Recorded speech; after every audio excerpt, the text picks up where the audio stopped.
Welcome back to Krakow in Poland for the final day of racing in the 2022 ICF Canoe Slalom World Cup. Yesterday we saw Australia's Jessica Fox and Vit Prindish of the Czech Republic take the honours in the kayak events.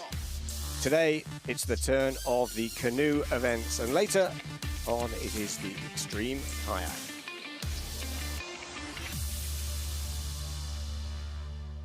The event started with over 200 athletes from 32 nations. Now it is semi-finals time, as the top 30 boats from the heats race off in reverse order for a place in the 10-boat final. Another excellent day here in Krakow. It's going to be a hot one later on. At the moment the conditions perfect, and very little shade on this course, so the athletes will be eager to get underway this morning whilst it's a little bit cooler. 23 gates stand between the athletes and a place in the final. Here we have it. It is the canoe events. The athletes kneeling in the boat with a single bladed paddle. And the women's canoe, the most recent addition to the Olympic program, making its debut in Tokyo. And here we have the start list. 30 boats from the heats. The athletes racing in reverse order, and only 10 places in the final. Myself, Andy Maddock, will talk you through the action as it unfolds, and I'm delighted to welcome Daniel Parry from Team Canada alongside me today. Welcome, Daniel. Hi, Andy. It's nice to be here. Great. Well, here is the start list, and of course, last off, Teresa Fisarova of the Czech Republic, who was the winner of the first World Cup of the season last weekend in Prague, and the fastest in the heats, and definitely one to watch. But we are underway with our first paddler. Lois Betteridge from Canada will lead off and set the time that others have to chase. So Daniel, just tell us a little bit about the course here. 23 gates. Where do you see as the most technically challenging part of the course? The most technically challenging part of the course is probably either the very first drop. It's very difficult to navigate the upstreams on that drop just because the water is unpredictable, or the bottom section because things are constantly coming at you and there are many different things happening on the course that you have to consider. So we're underway with racing here.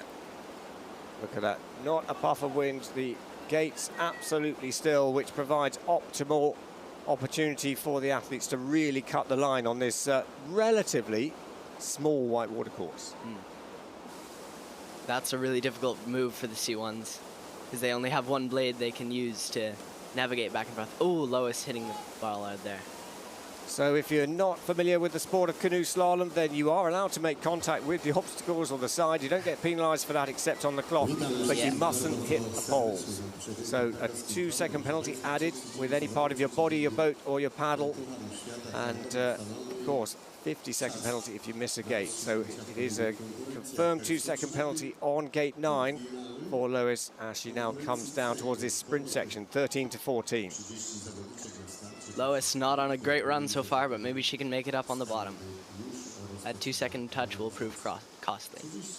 So she was 34th last weekend in Prague, and this the second race and an opportunity to get into the season. We've got another race next weekend, the third World Cup of the season in Tartan, Slovenia, before a little bit of a break, which serves as an opportunity for athletes to prepare for the Senior World Championships at the end of July in Augsburg in Germany. But also some of the younger athletes, the junior and under-23s, will be focusing on the junior and under-23 World Championships in Ivrea in Italy. So while Lewis is just negotiating that bottom stagger sequence, and a little bit late into the up, and you could see that was what exposed her bows to taking the touch. Yeah. Not a super great run for Lois here. So crossing the line, 124.60, and that's the provisional time to beat. It'll be interesting to see what the time is of the winning women's canoe paddler. Well, we'll perhaps chat through that in a moment, but next on course, Michaela Corcoran of Ireland, just 19 years old, and really flowing nicely on the top of the course. Rhythm is so important on a course like this. Yeah, very, very important. It's very difficult to keep the boat running and keep speed going down the course, so that'll just what they'll be focusing on mostly. Ooh, that's a big move. Wow, that was brave, and it has resulted in a touch, but not from the bows of the boat coming in the air. That's Michaela Corcoran, a finalist at the 2020 World Cup in Tartzen. And she was 27th last weekend in Prague, so an opportunity now to improve on her personal best of the season in this women's canoe semi-final. Nicely in and out of the upstream gate 14. Now, let's just talk through this 15, 16, 17 move. Quite a technical move coming from wide in 15. You've got to drop in the hole and keep your weight on the front of the boat. Yeah, that is a very tricky move, especially for C1 because you don't have much support. These girls are doing it really well so far. We have 2 solid runs in this section. And I think that will end up being the deciding section for a lot of runs. Well, yeah, it's pretty nice there from Michaela Corcoran of the Irish team. The Irish team had a fantastic weekend last weekend in the men's canoe event in Prague, getting 2 boats into the final. But those penalties adding up, and I think one of the things we learned from the competition yesterday in the kayak events was just how significant those penalties can be. And, well, into first place, 118.74 for Michaela Corcoran of Ireland. But we'll have to wait and see if that is enough as we watch Victoria Dobrotvorska of Ukraine coming into the upstream gate 3. A little bit of difficulty with the switch at the top, with the switching sides of the paddle, but I think she can make it out. So she was 28th last weekend in Prague, and no stranger to making finals at World Cup level. And in this women's canoe event, the competition is getting stronger and stronger every year.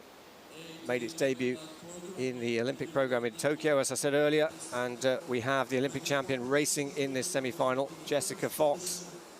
We also have Mallory Franklin, who took the silver medal, but Elena Lilich of Germany not racing in this semi-final on the basis that the German team have had to withdraw from the competition due to a couple of confirmed cases of COVID. So we hope to see them back in action next weekend in Tartzen, Slovenia. Good run coming together for... Well, Victoria is really starting to hold it together. But actually, I thought Michaela really had the run of the boat. Yeah, she had good flow throughout the whole course. And Victoria just losing a little bit of that run in that, certainly around gate 15. We'll get an indication as she comes out of gate 17. That's where the second split time is, and we can see she's still in touch with Corcoran of Ireland, our race leader, but it is down at the moment, and that penalty, well, those penalties won't help at all. Yeah, Michaela's run was extra impressive because those times include her touches. Maybe without those, she would have had a good run. So coming down to the finish now, Victoria Dobrotvorska of Ukraine now stops the clock, 1:20.54 into second place. And those penalties really mounting up. No one down the course yet in the early stages of this women's canoe semi-final has managed a clean run. As we watch Ainhoa Lamero of Spain on course now. Bit of an unknown new paddler to the senior circuit, but sometimes this is where you get really exciting racing. People racing without fear and paddling, punching above their weight. We saw that very much with the junior world champion in the men's kayak event from France yesterday, Titouan Castrik, who made the final. Yeah, I believe he's only 18. Yeah, very impressive. I think he is still a junior for this season. Yeah, yeah. Ooh, it's going to be exciting to watch him in Ivrea. So 2.44, the early advantage here for Lamero of Spain. It's a really tidy, safe-looking run, but it is so important to keep the boat running, but it does look like she just clipped the upstream gate 14 with the paddle shaft. Yeah, I think that's true. His touches are building up. So nicely through 16 to 17. So important to be tight in on the upstream to get the exit and to get away. 4.4, deceptively fast, but a lot of that is the fact she's only picked up 2 seconds in penalties so far. Yeah, the touches will be very important towards the end. As we get into the towards the end of the semi-final, the touches will be the deciding factor of whether you make it to the final or not. So in and out of the final upstream gate, 1 gate to go. Now, surely we're looking at the new race leader. Ainhoa Limero of Spain goes in 112.40, and a really strong performance for the young Spanish athlete. Next up, Noemi Fox of Australia. Always very capable of making it into the final. Very experienced athlete, and always got such a smooth style. Yeah, very smooth. She's currently coming back from a bit of a break from whitewater, and she says that she's struggling a little bit, but she's excited to be back in the boat. And I think she's doing a great job. From a result in Prague to here, I think it's going well for her. She's a former under-23 World Championship bronze medalist. And as you say, yeah, she was a mid-20s result in Prague, which was probably a little disappointing for her. Yeah. But yeah, building into the season, focus will be on those World Championships in Augsburg in Germany. And, well, these race opportunities, particularly on the back of the interruptions over the last few years for COVID, then the athletes, some of them really crave that competition to just tune up, ready for the big competition. Ooh, that was close. She almost hit the wall there, but managed to avoid it. Well, precision, the name of the game, and well, 2.3 down on the first split. And a little late through 15 to 16. Yeah, she dropped in very sideways into that move there. May have cost her a little bit of time. Well, let's have a look, because on the split now, she has turned a deficit into the advantage. So deceptively quick on the middle section for Fox, and she's going for it forwards and pulls it off. Whoa, that was excellent. Noemi Fox having to work hard to get into the upstream 22 and drops low. So that's the risk you take if you take on that move forwards. That'll cost her a second or two, but no penalties. The first clean run of this women's canoe semi-final. Noemi Fox will just go into the lead, 110.92. And, well, Australia lead ahead of Spain and Ireland. But 5 down, 25 still to go in this women's canoe semi-final. Leah Novak for Slovenia now on course, exiting the upstream gate 3. She is the first of the paddlers so far on the course that is not using the switching technique. This means that she only paddles with the right side. Yeah, it's interesting how the women's canoes have, I wouldn't say pioneered switching, because that was around a lot in the 1980s, but they've really brought it back in and made it work. Yeah. And then some of the men's canoes have followed suit. Yeah, I believe Denny Garagoshnu has started switching as well. Watching them in practice, you can see them.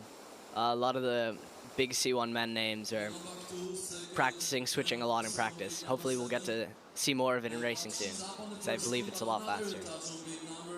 So Leah Novak has picked up 2 touches on the top part of the course, but she's fast at the moment, still holding on to that early advantage. That said, I think to win this semi-final, I'm going to put it out there that I think you have to be around about, if not under 100 seconds. Yeah, I agree with you on that. I think when the last couple paddlers start coming down, I think the times are going to get a lot faster. We've got some big names on this field. We've already talked about Jessica Fox and Mallory Franklin, but we've got Teresa Fisarova, who took the win last weekend in Prague and has been dominant.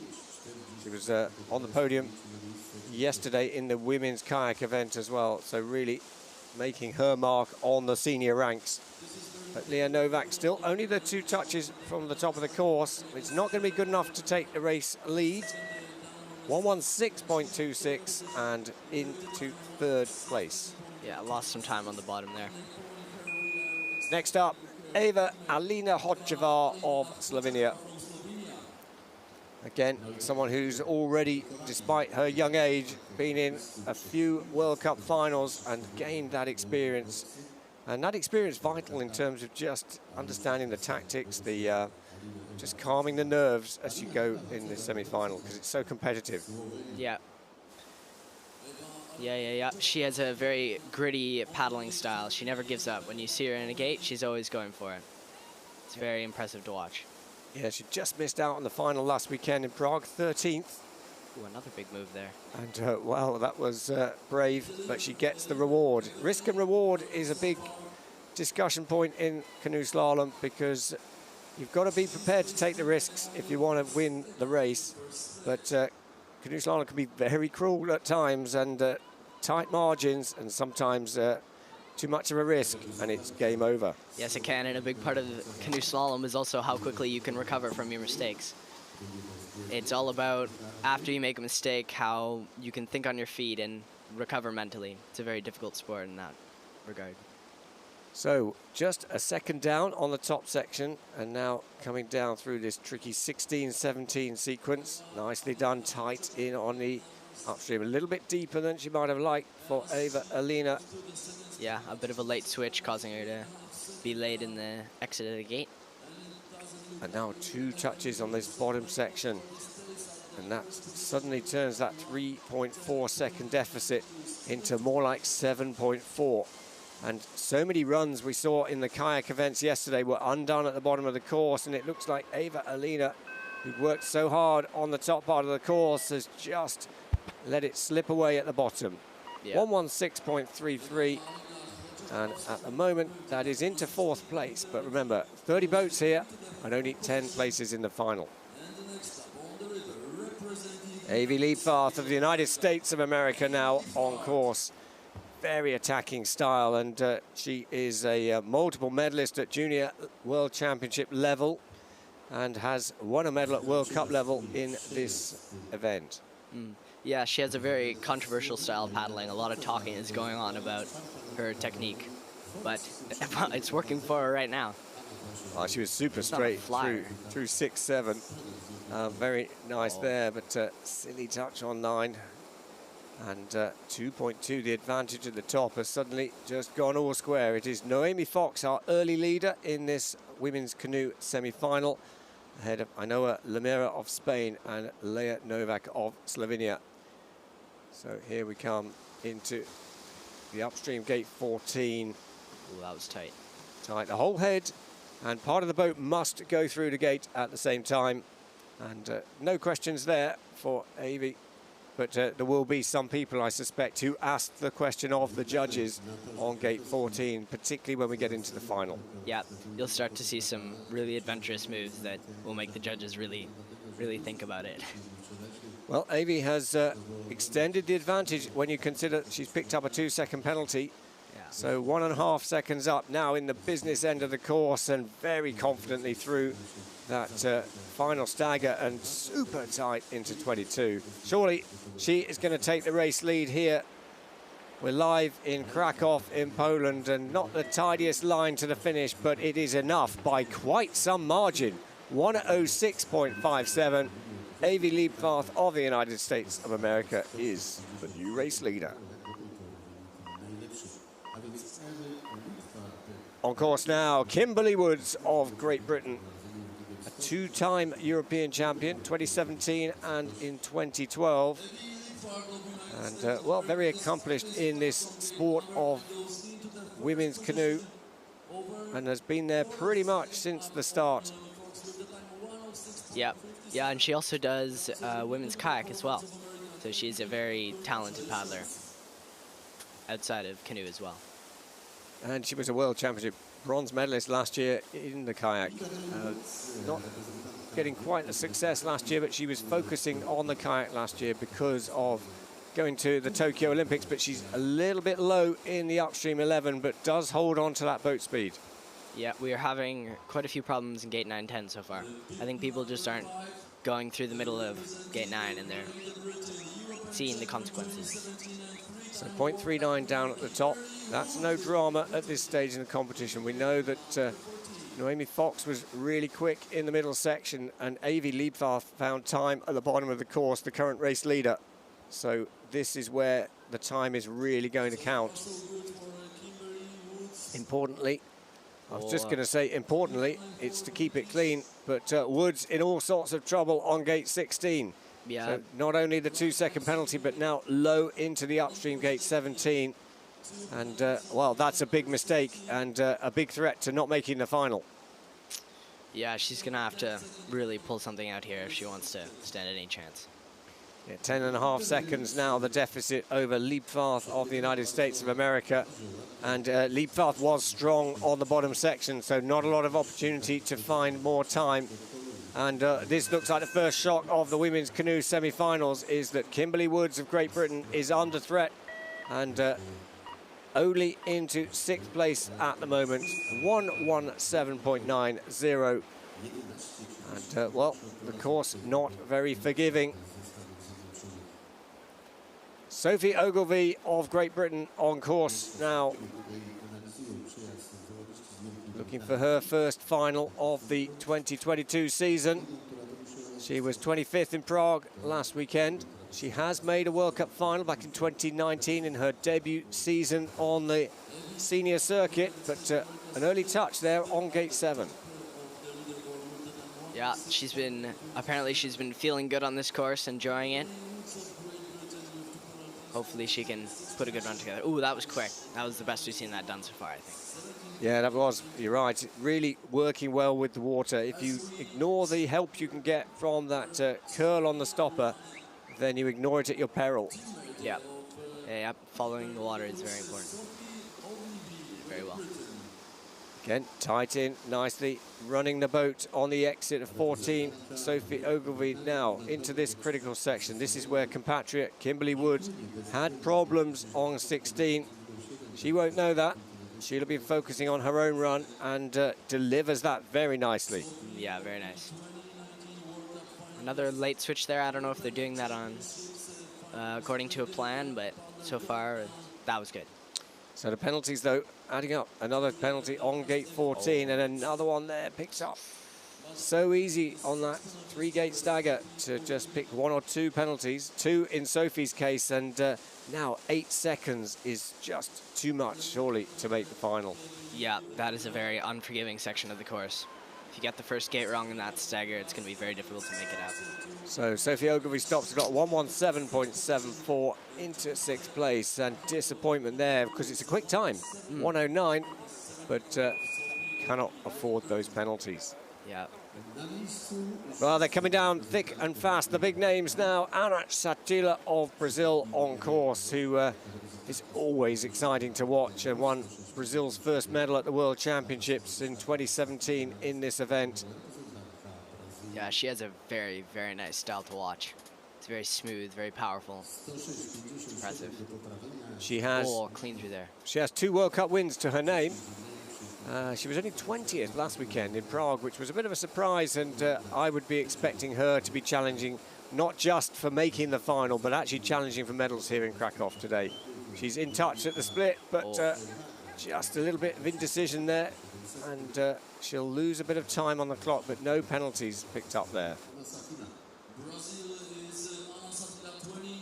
Well, Ana Satila, very, very experienced paddler, and she's been to 3 Olympic Games.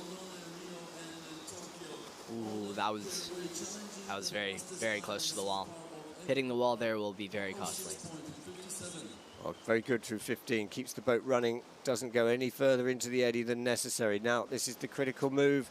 She's a little bit on the back of the boat. She's going to be a little bit low on 17, and would be interesting to see on the split time how she compares. It's still Avi Liebfarth of the United States leading the way, then Noemi Fox of Australia, and Ainhoa Lamero of Spain. And critical through that section. 2 touches, and all that hard work gets really undone, as well as being low into 22. Yeah, lots of low into the ups here. So Ana Satila of Brazil, another athlete who is at risk of missing out on the final, only into 4th at this stage of the competition. Disappointment there. But next, Victoria Wolfhart of Austria, 27-year-old, very experienced paddler, multiple medalist at under 23 and junior world championship. level. And no stranger to making it to the final. Great to see Victoria back in, hopefully, good form after having some real injury troubles over the last couple of seasons. Yeah. Yeah, it's good to see her back and paddling well. Looking very attacking and very fluid, but 2.3 down on lead path of the United States. Nicely done through 10 to 11. Yeah, but it is end up going to be low in 11. So myself, Andy Maddock, bringing you all the action as it unfolds here live at Planet Canoe. And of course, alongside me, Daniel Parry of Team Canada, as we watch these women's canoe semi-finals. And of course, up next, we will have the men's canoe semi-finals. The schedule for today, the finals are at 11:30 Central European time. And we will also have the extreme kayak at 4:30 Central European time this afternoon. Head-to-head racing, the newest event in the Olympic program for Paris. Well, let's see whether Wolfhard has closed the gap. Well, it's got bigger. She had a bit of trouble in the hole, but it ended up meaning that she had a really good entry into the up, so we'll have to see. A little bit down on the split.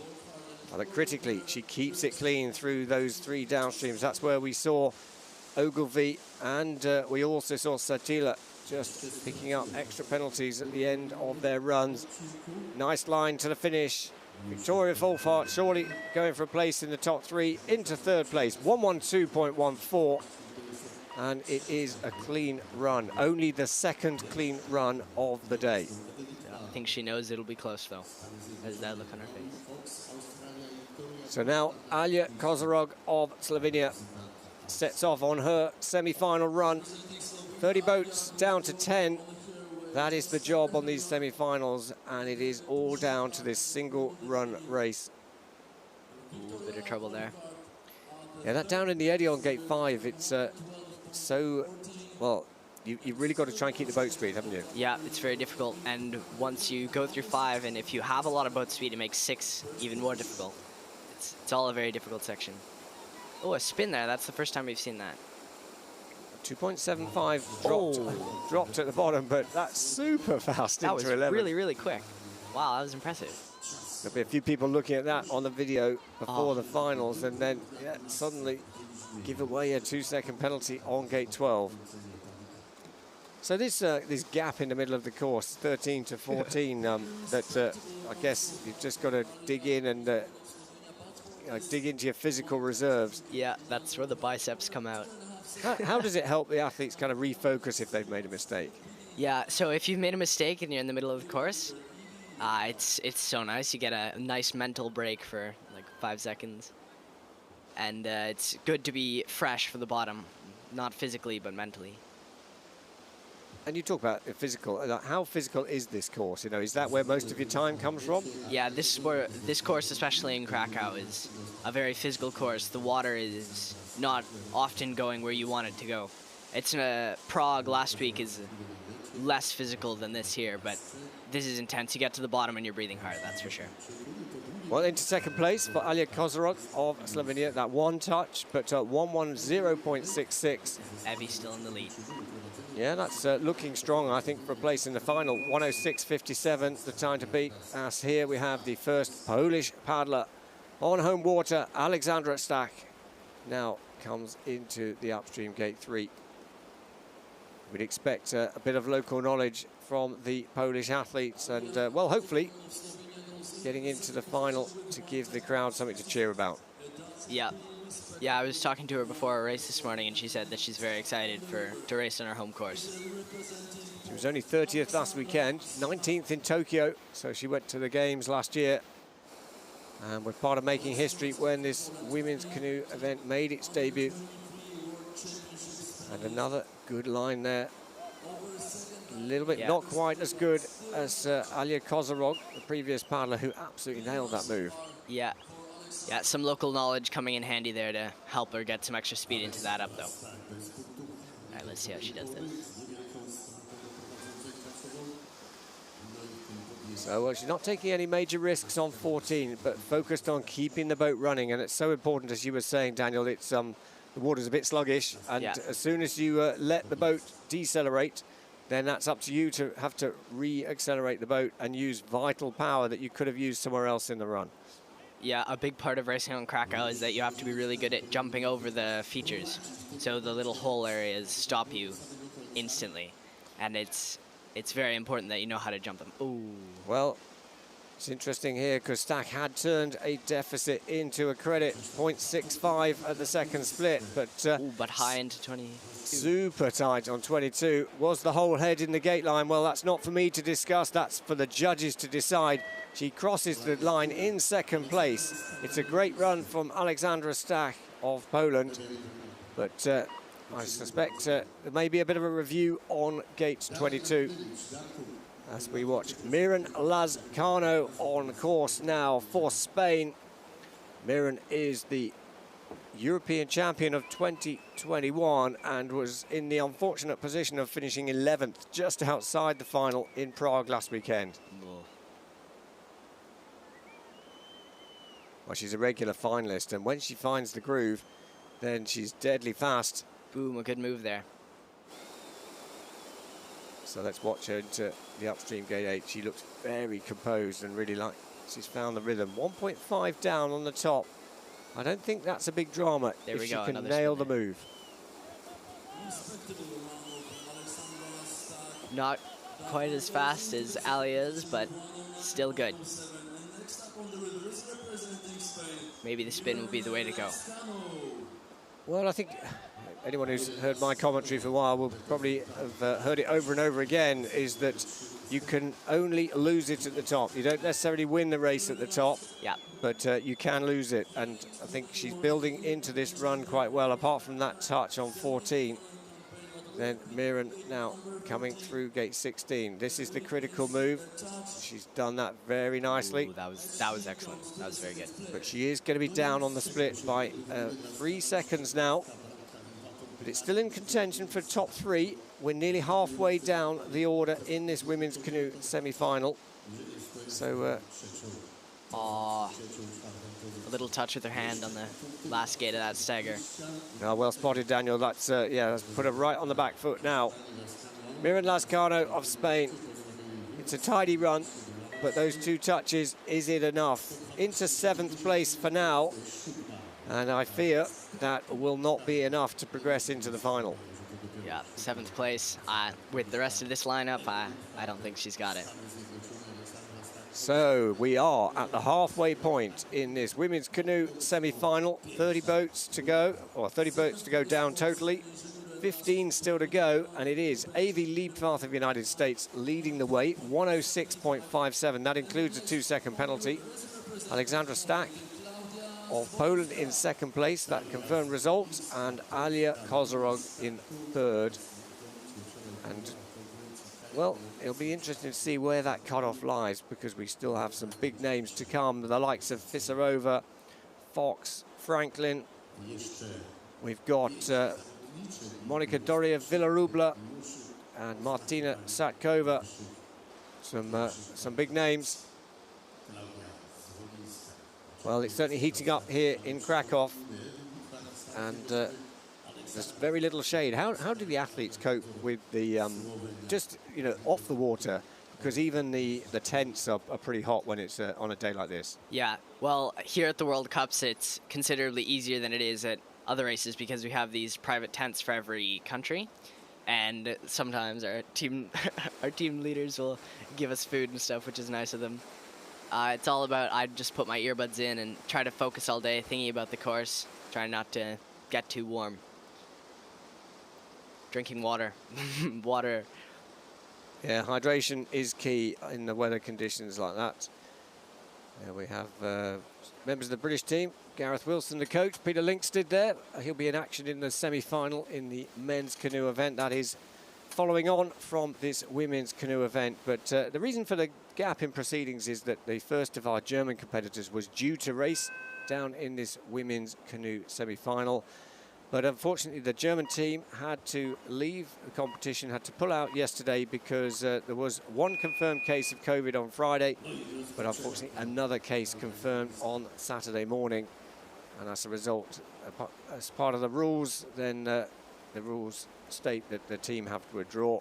We do hope to see the German team back in action next weekend at the third World Cup of the season in Tarsen in Slovenia. So we are back underway, and we are underway with Poland's Klaudia Zwolinska. Oh, she's having a strong run so far. Oh, a touch on 7. I didn't notice that. 29th last weekend in Prague, but that doesn't really share her experience. 4th at the Europeans at under 23 level, so very much a contender. But you're right, Daniel, there she's lost a big chunk of time from 10 to 11. Yeah, big problems. And now a penalty showing on 13 as well. So it's Zwolinska of Poland, who was also racing in the kayak final yesterday, is going to have to do something special at the bottom to be in this canoe final in front of a home crowd here in Krakow. Yeah, that's a tiring weekend for her. Both runs, it's a lot of runs. She's also doing the extreme kayak later on today as well, head-to-head racing, so a busy program. And how do you cope with that? You're doing the extreme kayak as well. How do you balance the energy levels across the whole competition weekend? Yeah, for me, I'm always kind of hyperactive on race weekends, so I'm usually okay, but I know my older teammates often spend a lot of time between runs. They go back to their hotel room and they try to drink and eat a lot and just in general stay calm. Yeah, that's an important part of being an elite athlete, isn't it? It's managing your energy levels. So third place for Klaudia Zwolinska of Poland, as we watch Lucy Mordu of France on course now.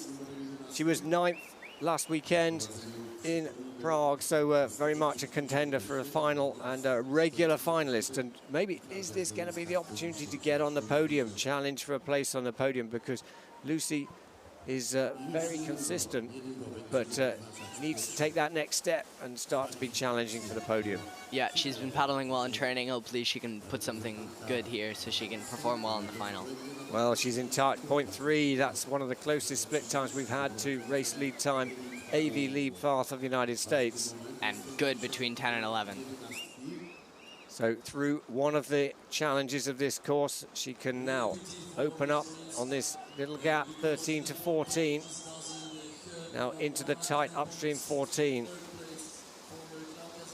French team have had a great race here at the second World Cup of the season. 3 boats into the final in both the kayak events. So what can they do here in the canoe events?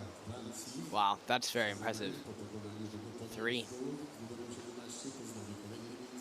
Well, nice on the exit 17, so we'll get an indication of how she stacks up on the split, and still in touch with race leader AV Liebfarth of the United States. 0.35 down. Now she's got to just keep it clean through these 3 offset staggers. She does that well. Yeah, she's holding it together. Oh, commentator's curse. Well, there the bows of the boat flick up, and she picks up the first penalty of her semi-final run. So coming to the finish, and finishes in 6th place, 1:11.08. And the time just slips away at the bottom of the course. Not only was that touch there, but dropped 2.5 seconds on AV Liebfarth. Yeah, it's going to take some good runs to get into the final here. Next up, Lorraine Roisin of France now into the semi-final sharp end of racing, all about delivery to get a place in the 10-boat final. And it isn't going to be long until we can start confirming our finalists. And at the moment, AV Liebfarth looking strong for a place in the final, our race leader. And alongside her, Alexandra Stack and Klaudia Zwolinska, the top 3 at the moment. Until the touch on gate 8, that was a very solid top section. Nearly 5 seconds down on the top section, and catches the edge from 10 to 11.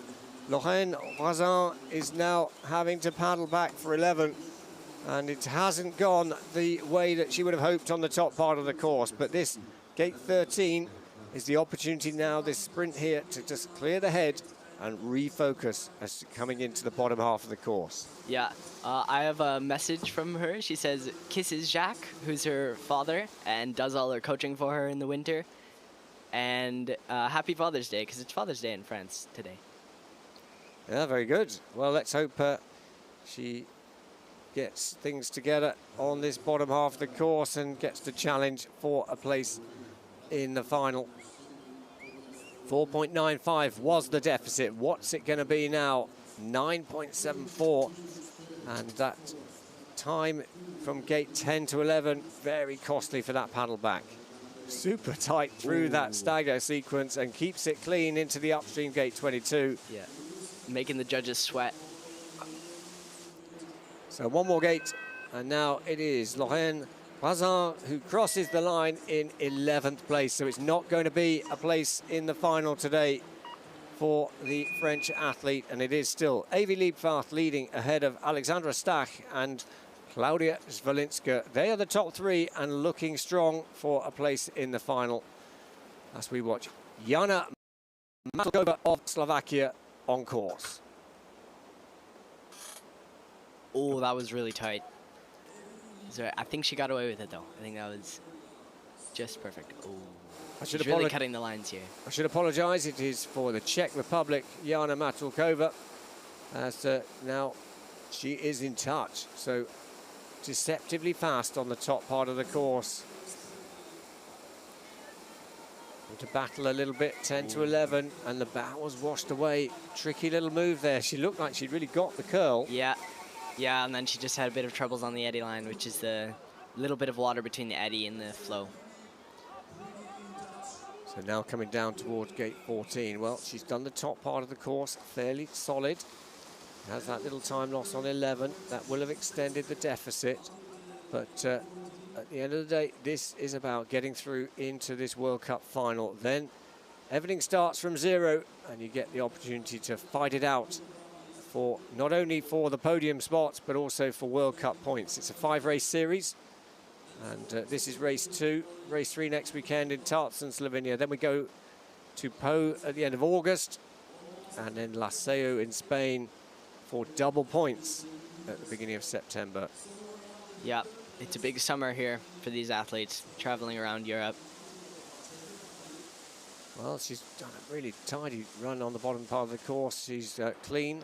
And we still only have 2 clean runs showing on the board. This is the third. Into 7th place for Jana Matlkova of the Czech Republic. And that mistake on round gate 11 is really what makes the difference between her not challenging for a top 3. Clara Olazabal of Spain now launches her campaign for a place in this World Cup final. And you've got to favour her to be mounting a challenge for a place in the final. Yeah, as long as everything goes well in this... Big troubles there. Yeah, I wasn't expecting that. 10 World Cup finals to her name, so very consistent, but big mistake on the top of the course. A 50-second penalty on gate 7. Yeah, sadly, no spot in the final for her. And, well, unfortunate as it is for Clara, it just shows that the power of the white water, these athletes generally make it look easy, but as soon as you make a mistake, the white water really can fight back. Yeah, that section is very unforgiving. Little mistake and you're gone. And she demonstrated that today. So that's unfortunate news. Clara will not progress through into the final, but that is good news for Avi Liebvaart of the United States of America, our race leader, because she will be our first confirmed qualifier. But we're seeing some excellent sportsmanship here. She knows that she's not going to make it with that 50, but she's still going down the course. That's very impressive. Really good point, Daniel. She's absolutely paddling here to pride and just showing what she can do. Yeah. And she's still got that rhythm, and it is a very respectable run coming together. Let's see what she does on these offset sequences.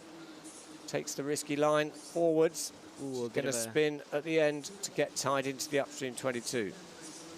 Yeah, holding speed through there will be the key factor. So far, we've seen a couple of the athletes do it, but nothing really spectacular so far.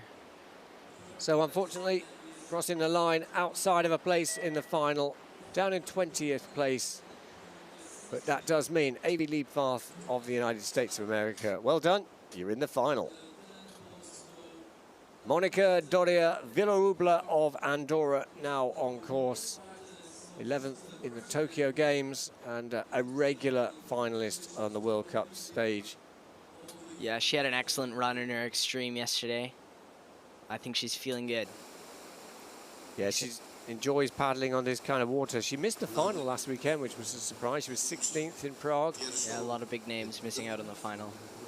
I think it's just because it was the first World Cup of the season and first World Cup that we've had for a long time. A lot of nerves going into it.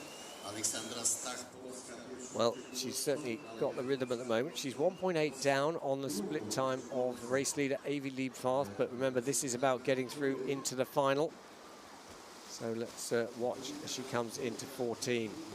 Really fluid. Looks like she's building into this run. Yeah, looks like, yeah, solid start. Got to finish it with an excellent finish. So goes through 16. Now has to get the weight on the front of the boat, tied into 17. And then we'll get an indication on the split, and she is up. She has built into the run. So now it's this critical offset sequence, 19, 20, 21. She's got to keep it clean. Oh, it's so close. Now, has she touched 22 as well? Maybe not. I think that's just the lines are on the same as gate 21. Yeah, it could have been she splashed it with her boat or something. But only into 8th place. Monica Doria Villarubla, another Lost it all person. on the bottom. Yeah, she was absolutely on track to be shoehorned into the final, but she's going to have to wait and see if she's done enough. But Poland have a finalist. Alexandra Stack joins Avi Liebfarth in the final. Martina Satkova now for the Czech Republic on course. Evie looking indestructible at the top right now with a 2.5 second lead over Alexandra. Yes, a very good run, that run of Avi's, and deceptively quick. Well, here is a bronze medalist from last weekend in Prague, so very much in form, and well, that's super. That was super an impressive switch.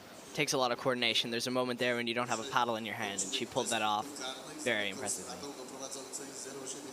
Certainly looking very confident here, and that's a great line, 10 to 11. Wow. Well, we always say that some of the fastest runs are looking effortless, and this is one of those where she looks so graceful and almost like she's not trying, but I think this is deceptively fast, and I think it will show up on the split, assuming she delivers the 15, 16, 17 move. Runs like this almost look like a dance. They're so... Wow. So nicely through gate 15. Now, this is the next challenge on the course, and very nicely done. Ooh, as long as she can hold it together in these last stagger. Well, she's going to be up on the split. She is by nearly a second. 0.82 now the advantage, but we've seen so many good runs just be spoilt down on this offset sequence. No problems there. Nice and excellent run coming together. So the bronze medalist from last weekend's World Cup in Prague is looking on track for a place in the final. 106.57 to beat. It's going to be close. It's outside that, but importantly, Martina Satkova of the Czech Republic. Well done. You're in the final. Yeah, an excellent run. Yeah, she's happy with that. Great stuff. Next, it is Victoria Urs of Ukraine on course. She was only 22nd last weekend. She was 7th in Tokyo, 4th at the Europeans. So she's very capable of getting into this final. Yeah, very experienced paddler. Just hauls it round in that slack water from 5 to 6, and very comfortable 6, 7 into the upstream 8, but too tight on the entry. Yeah. Yeah. So at the moment, all right, another spin there. Nice. At the moment we have Liebfarth, Satkova, Stack qualified through into the final. Very quick in that move there. Although with a touch, so 2 touches, it's going to be difficult to make up. So they're adding up. These touches suddenly put you on your back foot and open the door to those already finished on their runs. Very strong paddler, Victoria Urs, and she's always deceptively fast, I find. Yeah, yeah. She always finds the right ways to manipulate the water. It's a very nice paddler to watch when 6 seconds of penalties now showing on the clock, and that's a big ask. So what's bad news for her is good news for Klaudia Zwolinska of Poland, who is sitting as next in line to qualify, and it looks like we may well have 2 Polish boats in this World Cup final. Nice.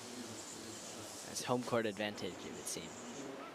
So Victoria Urs of Ukraine now finishing up, and outside of the final, only into 11th place, and that's a competitive time, but 6 seconds of penalties, well, that's just too much of an ask. Yeah, yeah, it's a big ask to get into the final. Well, here's a finalist from last weekend, who finished 7th in Prague, Elena Borghi of Italy on course. Part of a young emerging group of Italian athletes in this women's canoe event. Yeah, she will also be racing in Ivrea. I think a lot of people looking forward to the Junior and Under-23 World Championships in Ivrea in Italy. It's a fantastic location as well as a very challenging course. Yeah, and a lot of excellent up-and-coming athletes coming through.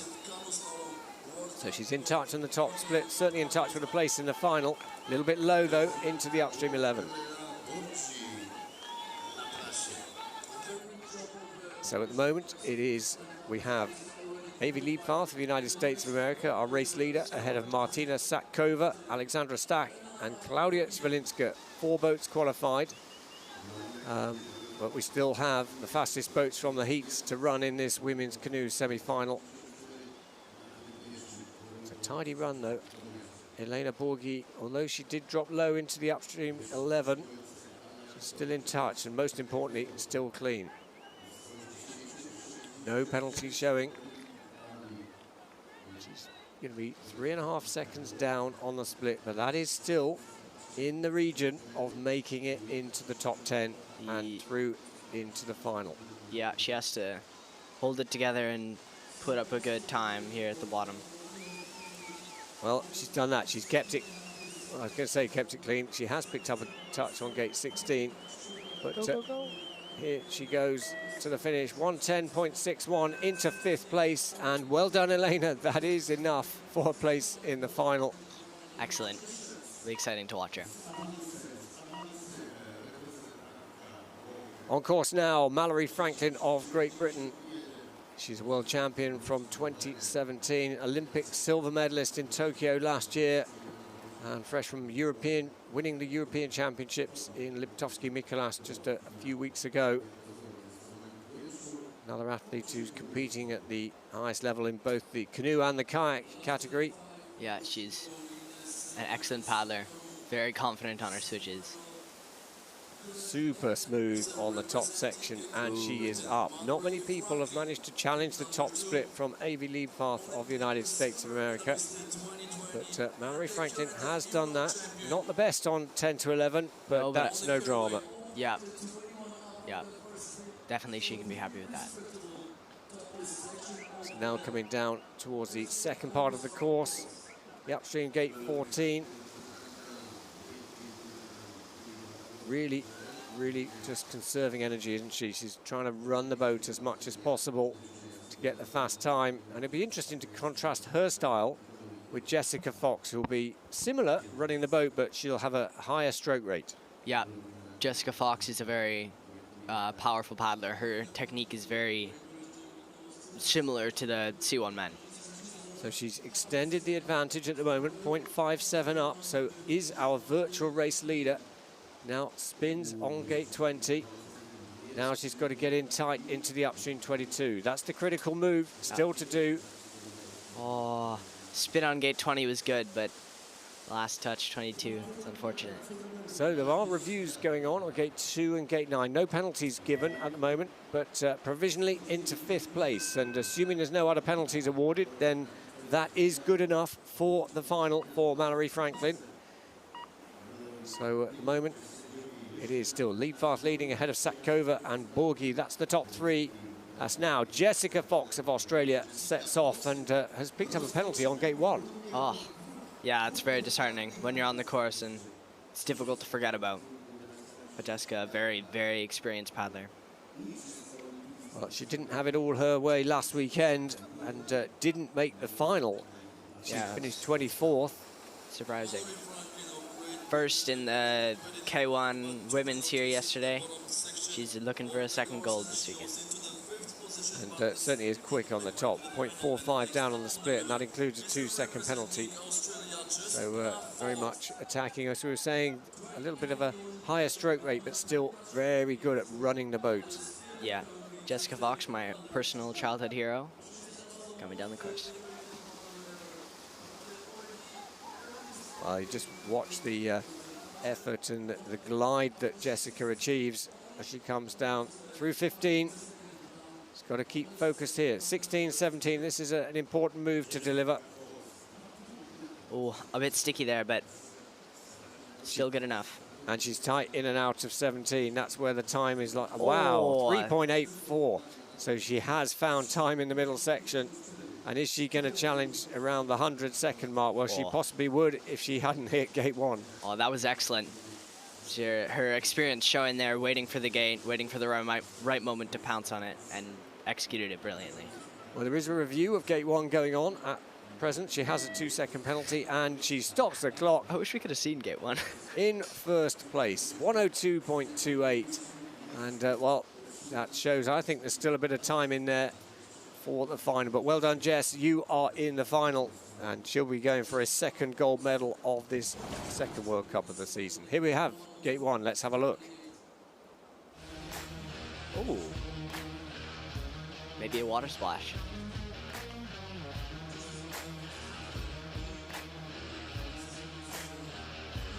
Well, it's still showing on the scoreboard at the moment. The review not completed, though.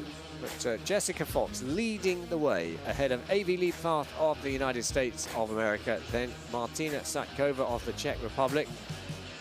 And the gap we have at the moment is because of the athlete Elena Lilik of Germany had to withdraw because the German team withdrew due to COVID.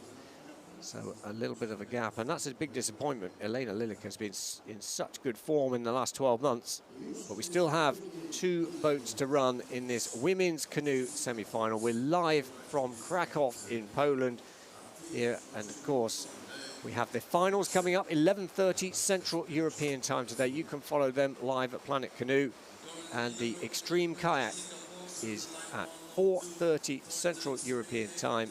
Again, follow it live, the head-to-head racing. Yeah, the Extreme is a new addition to our sport, but I believe it's very exciting. It's exciting to paddle, and it's exciting to watch. Very good addition, I believe. Yes, I think it is a great opportunity to expand the reach of the sport, and certainly head-to-head racing has been very successful in some of the winter sports in particular. Yeah. Makes it more exciting for people to watch on TV, and it's easy to understand. It's easy to race. It's a great event. I enjoyed it a lot. Well, of course, 4:30 Central European time. You can follow that live, the head-to-head racing, as we determine the men's and women's Extreme Kayak winners. And yeah, I'm looking forward to it as well. It's there was a lot of close contact in the racing last weekend in Prague. Yeah, including our last boat on the course. Had a big injury to the face, had to get stitches, in fact. On course, Marjorie Delassue on course for France. 3 French boats in this women's canoe semi-final. Unfortunately, looking like we're not going to see 3 of them in the final. Touch on gate 7. Very little touch, I believe. She got it on the side of her head. Just goes to show how close you have to be to these gates. These girls are really pushing it. Well, it's a very exciting young paddler who was 4th at the Olympic Games and very capable of getting in the mix. She was 2nd at the European Championships just a few weeks ago, and she was a finalist last weekend in Prague.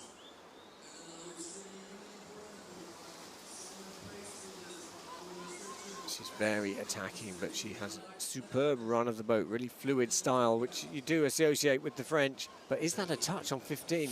It is. Yeah, little touch. 2 little touches so far. It's a shame they don't award less seconds for tiny touches. Well, let's see where that compares on the split, because Fox was so far ahead of the others. So it's still in contention for a place in the final. So Marjorie just cannot afford any more penalties as she picks one up on 20. Yeah, I'm afraid with those touches, it might not be enough. So at the moment, it is Noemi Fox of Australia sitting, waiting to see if she's done enough on the bubble. And it is Marjorie Delassou now crosses the line into 9th place and just sneaks into the final. Dude, that was so close. That's so... Well, she knows it. A look of relief on her face. But well done, Marjorie Delassou. You're in the final with 6 seconds of penalties. Teresa Fizerova. Here we go. She had a bit of an injury in her extreme run in Prague. And, well, more than a bit of an injury, a big injury. She had to get stitches on her face, and I think she's wearing tape on it right now. Yes, we'll probably get a close-up at some point down the run of her right eye, which just has a little bit of tape to protect it. But, yeah, those stitches, it's great to see Teresa back in action. Yeah, I know she had to take a couple of days off just to make sure it didn't get infected in between the competitions, but it didn't stop her yesterday. She was on the podium in the kayak event. Yeah, she's super tough. It's very impressive that she's racing with that. It's a big hit. So a penalty picked up on the downstream gate 9 and on 11. So just, she's probably got the pace to absorb them, but she can't afford any more. And she goes into that bottom section, which has caught so many people out, knowing that she really can't afford any more penalties. Yeah, same as Marjorie. So she won the race in Prague last weekend. She also won the extreme kayak, despite the fact that she took a face full of someone else's boat. Oh, she did an interesting switching pattern there, which we haven't seen yet. So we'll get an indication now on gate 17 how much she's chasing, and she is chasing quite a lot with those penalties. 8 seconds down, but she is still in touch just to sneak into the final. So she is the last boat down, the fastest from the heats. Really is going to have to be high in this up. And it is essentially her against Noemi Fox of Australia. 110.92 is the time she has to beat. It's going to be very close, and it's outside. And another touch. She hits the last gate. And wow, that's a shock. The winner of last weekend in Prague, Teresa Fizerova of the Czech Republic, is out in the semi-final stages of this competition. That means that Noemi Fox, both Foxes, are in the final. Well, that's a big shock, but we know this sport is cruel, and it is Jessica Fox, though, who takes the win in the semi-final. She'll go off last in the final. Avi Liebfarth of the United States and Martina Satkova. Those are the top 3. As we just see some slow-mos of this women's canoe semi-final here in Krakow in Poland.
Well, what an exciting women's canoe semi-final that was. And here are the top 10, the finalists who will race at 11:30 Central European time. You can follow that live at Planet Canoe. Jessica Fox comes bouncing back from 24th last weekend in Prague to make sure that she is in the final. But some big names missing out, and the headlines really: Anna Shatila, Teresa Fisarova, both names you would expect to be into the final. Same with Kimberly Woods of Great Britain, but such is the tight nature of the racing, and it is those 10 boats that will race it out in reverse order in that women's canoe final. And well, we've got a lot to look forward to, and we'll see how that opens up. But our focus now is going to shift to the men's canoe event. It's men's canoe semi-finals time. Same boats. It is the boats are 3.5 meters long minimum and 60 centimeters wide. The athletes kneeling in the boat with a single bladed paddle, and 30 fastest qualifiers in the heats are racing it out for just 10 places in the final. Some big names, and well, again, there's only 10 places, so there are going to be some disappointed people in this start list.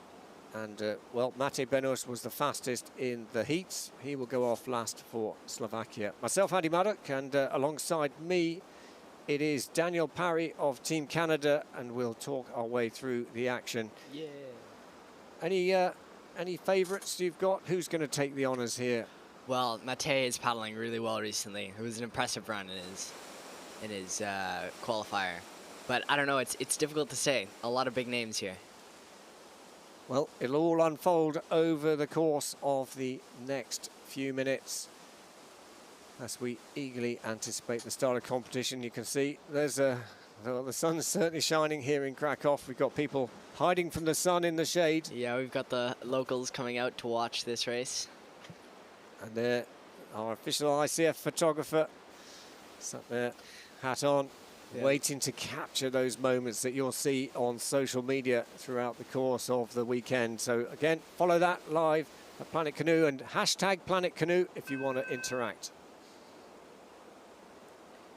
Well, we're underway with racing, the first of our 30 semi-finalists, and it is Brodie Crawford of Australia who gets us started here in Krakow. Brodie joined me last weekend in the commentary box. Actually, he missed out on this semi-final, so he'll be delighted to not be here in the commentary box because he's out there racing. Yeah, I get to replace him. So now, coming down through the top section, really throwing the boat around. He's a very strong, powerful paddler. You'd favour him for these kind of conditions to put in a quick run on this relatively flat course. Yeah. Oh, the extra weight it's not bouncing him through there. So now coming through gate 12 and 13. Now we know the men's kayak fastest raw time yesterday was 93 seconds. Then the women's canoe didn't go under 100 seconds, but I'm certain that it is going to go under 100 seconds in the men's canoe. Not necessarily to get through into the final, but certainly to win the semi-final. Yeah, I agree, for sure. I think also it's possible that Jess will do a sub-100 run in her final run. Yeah, she wasn't far off. She had a penalty on her run, and her total time was 1:02.28, including the 2-second penalty. So she was very close to going sub-100. And how unfortunate there for Brodie.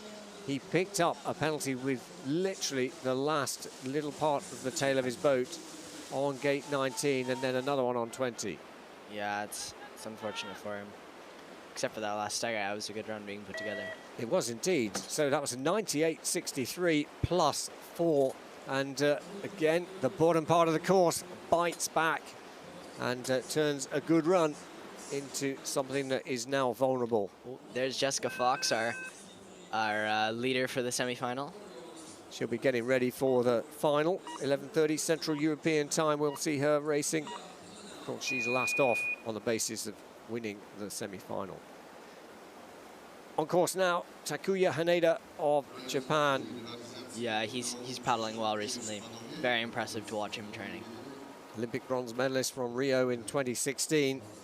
And you're right, he's not really paddled that solidly over the last few seasons, but he does seem to be finding a groove again. Yeah. But an Coming all the way from Japan. early penalty on gate 7. Boom, and he's...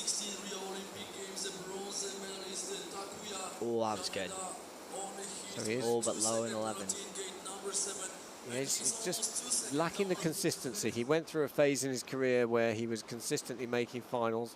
And we shouldn't write him off, but he is one of the older paddlers on the circuit. And it is more about making sure that he consistently makes the finals to then contest the podium. Yeah, I think he's really going to have to push here if he wants to make the final, especially with that touch. He was 15th last weekend in the Prague race. Ooh, that was good. Yeah, really carrying the boat speed into that up. Very impressive. You're right, he really went for the drier line, didn't he? 16 to 17. It's a confidence move because you can easily wash off the back, but if you get it right, yeah, you can get the return. Yeah, and they're making it look easy, but it's also very tippy there. It's very easy to fall in. We haven't seen anybody fall in yet because they're all really good, but it's a very difficult section of the course to maneuver. So he's through the 23 gates. He now crosses the line. He's under 100 seconds, 99.45. It's a very quick time, but unfortunately that 2-second penalty is what blemishes that run. 99.45, it is good enough for the race lead, and he is ahead of Brody Crawford. Remember, 28 boats though still to go in this men's canoe semi-final as we watch Luis Fernandez of Spain set off on his mission to make the final. Well, he wraps himself around that pole. Yeah, it's awesome to watch these paddlers wrap themselves around the pole. There's a feather between them and the gate. Well, he's certainly got a really attacking style and throws the boat around. It's interesting, isn't it? There's very much two schools of thought in the canoe category. There's those that keep the boat very flat and really drive it forward, and there's those that are very animated and really just throw it around. Boom, yeah. Well, that throw around technique really paid off in that 10 to 11 move. This is a very good run coming together for Luis Fernandez. He was up by over 2 seconds on the top split, but I think he's extended that by a long way. Yeah, I agree. Very excellent run coming together so far. That's got to be the best we've seen, 10 and 11 done. Now, this is where we see, this is where Haneda was very strong, 16 to 17. He went on the back of the hole, whereas Fernandez is in the hole. Yeah, I think he has to flip a switch here if he wants to make it into the final. It's got to be clean. Oh! So 4.66 the advantage over Haneda of Japan, and wow, he's just picked up a 2-second penalty. Again, so easily done on that 3-gate offset sequence, but he's tied in 22. This is going to challenge for the race lead. This is going to be the race lead. Yeah. It's just, don't forget, there's a lot of good boats still to come. And 96.51, so that's a 94.51 raw time. Well, it was the fastest time that won the final yesterday in the men's kayak. It was 94.94. Oh my, okay, well, that, he got sorry, another touch added on. It was 84.94. Okay. Bit of a difference. Yeah. Jean-Pierre Bourgis, here he goes from Senegal. No water in Senegal, so it's very impressive that he's here. It's a very nice man to talk to. Yes, a very popular guy on the circuit, and he's getting better and better every time. Based in France, and trains alongside a lot of other very talented canoe paddlers. So he's keeping it clean on the top section as he runs into the upstream gate 8, and well, looking like he's in touch. Well, 1 second down on Fernandez in Spain. That's a good top section. Yeah. Oh, I'm looking at the results here now. Luis Fernandez has had a 2nd penalty added onto his time. Yes, so that's unfortunate. 98.51 now the time to be, and that has opened the door for other people to slot in. So Jean-Pierre Bourgis now through gate 15. 23rd last weekend in Prague. He's an under-23 World Championship finalist and 2-time Olympian. 17th in Tokyo. Yeah, and all around just a nice dude. Super nice to talk to. He's very open about his technique and how he paddles. Going for this move direct, and that's very nicely done through that tricky sequence and a clean run. This is going to be the first clean run of the men's canoe semi-final so far. And Jean-Pierre Bourry is going to challenge for the race lead, and it is into the race lead, 95-92. Good run. That's a good run. Well done, Jean-Pierre. That is a strong performance, and good to see him celebrating, absolutely. It's a long way to the bottom, though, isn't it, to see whether you've done enough. Yeah. Well, here is Benjamin Savsek, the Olympic champion. He's won everything there is to win in this sport, and on the heats on Friday, he had to go twice. He didn't qualify through on the first run. Had to go again, comfortably into the semi-final. But this will be a great opportunity to see the kind of time we might be chasing at the top to win this semi-final. Didn't have it all his own way last weekend. He was sick in Prague. Whoa. He has found time on the top, and he's continued to find time. 10-11 makes that look very easy indeed. Yeah, you made that look like it was a straight line. I can promise you, it's not a straight line. It's very difficult. So he was second overall in the World Cup Series last season, and recently added a 4th European Championship title to his very long list of achievements. Let's have a look. 16. Very good here. Now we'll get an indication on the split as to where he stacks up. And oh, that's new. Okay, so you tried to do that as a sweep up, which is what the kayaks do, which is very, very, very difficult to replicate in C1. It was impressive that he pulled that off. Well, 3.3 the advantage now coming into the last upstream gate. A little bit lower than he would have liked, but this is a really, really good run coming together for Savsek of Germany. Ducks off the last gate, sorry, Germany of Slovenia. Ducks off the last gate, and 2.5 seconds to the advantage into the race lead. Benjamin Savsek, the Olympic champion. Well, surely that's enough, but he will have to wait and see what other people get to do, but he's put in a very, very strong run there, and he'll go and now get ready for the final. So Savsek leads ahead of Jean-Pierre Bourry and Louis Fernandez at the early stages of this men's canoe semi-final here, live in Krakow in Poland, as we watch Zach Locken of the United States of America, better known as Bug, and that's what the bug is on the back of his boat. And he sets off, he was 7th, I think, in the Tokyo Games. Yeah. And Bug, that's how I've always known. I didn't even know his real name until earlier this year. So he originates from Durango in Colorado, on the Animas River, I think it is, and very much a contender for a place in the final. 0.9 down on Savsek of Slovenia. Yeah, low in gate 11, not making it look as easy as Savsek made it. Didn't contest the first World Cup of the season, so this is his first major international of the season.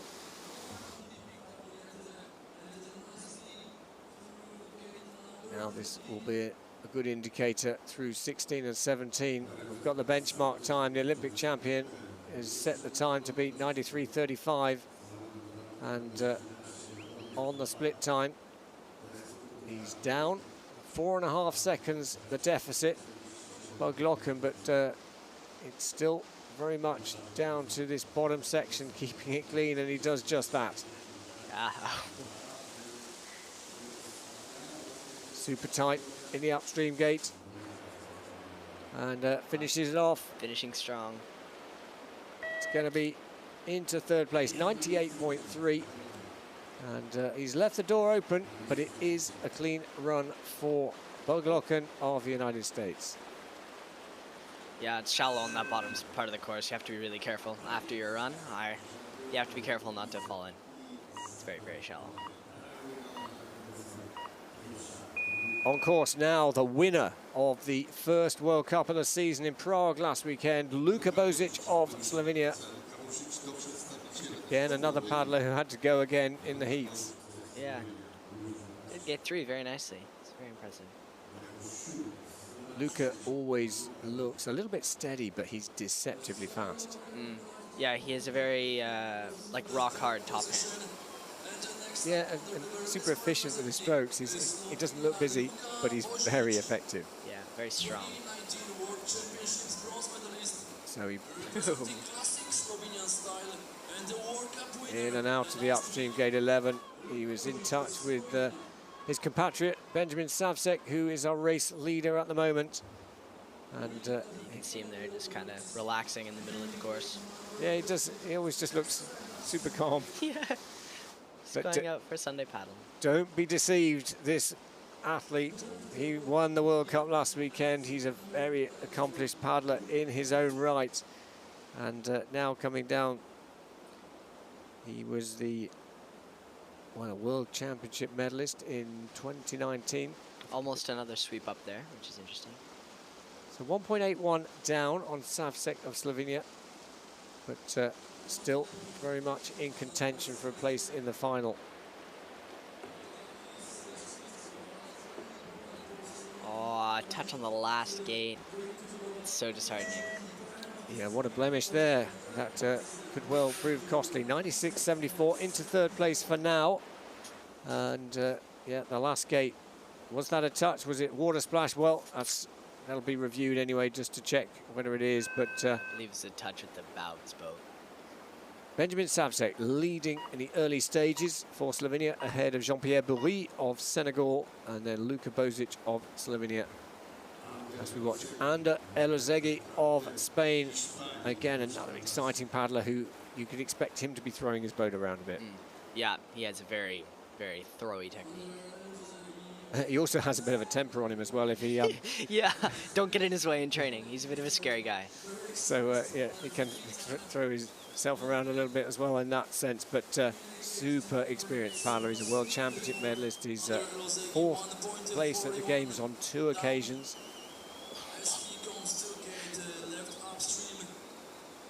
.4 seconds down on the early split. So he has got to open up a little bit, but that long reach is very tall, and you can see just how effective that forward paddling stroke is. And again, he makes it look effortless. Yeah, just powering forward. Oh, touch on the outside pull. It's interesting, isn't it, how many penalties we are seeing on relatively easy gates. Yeah, this weekend we've been seeing a lot of penalties. And I've had people ask me why I think that so many penalties are occurring.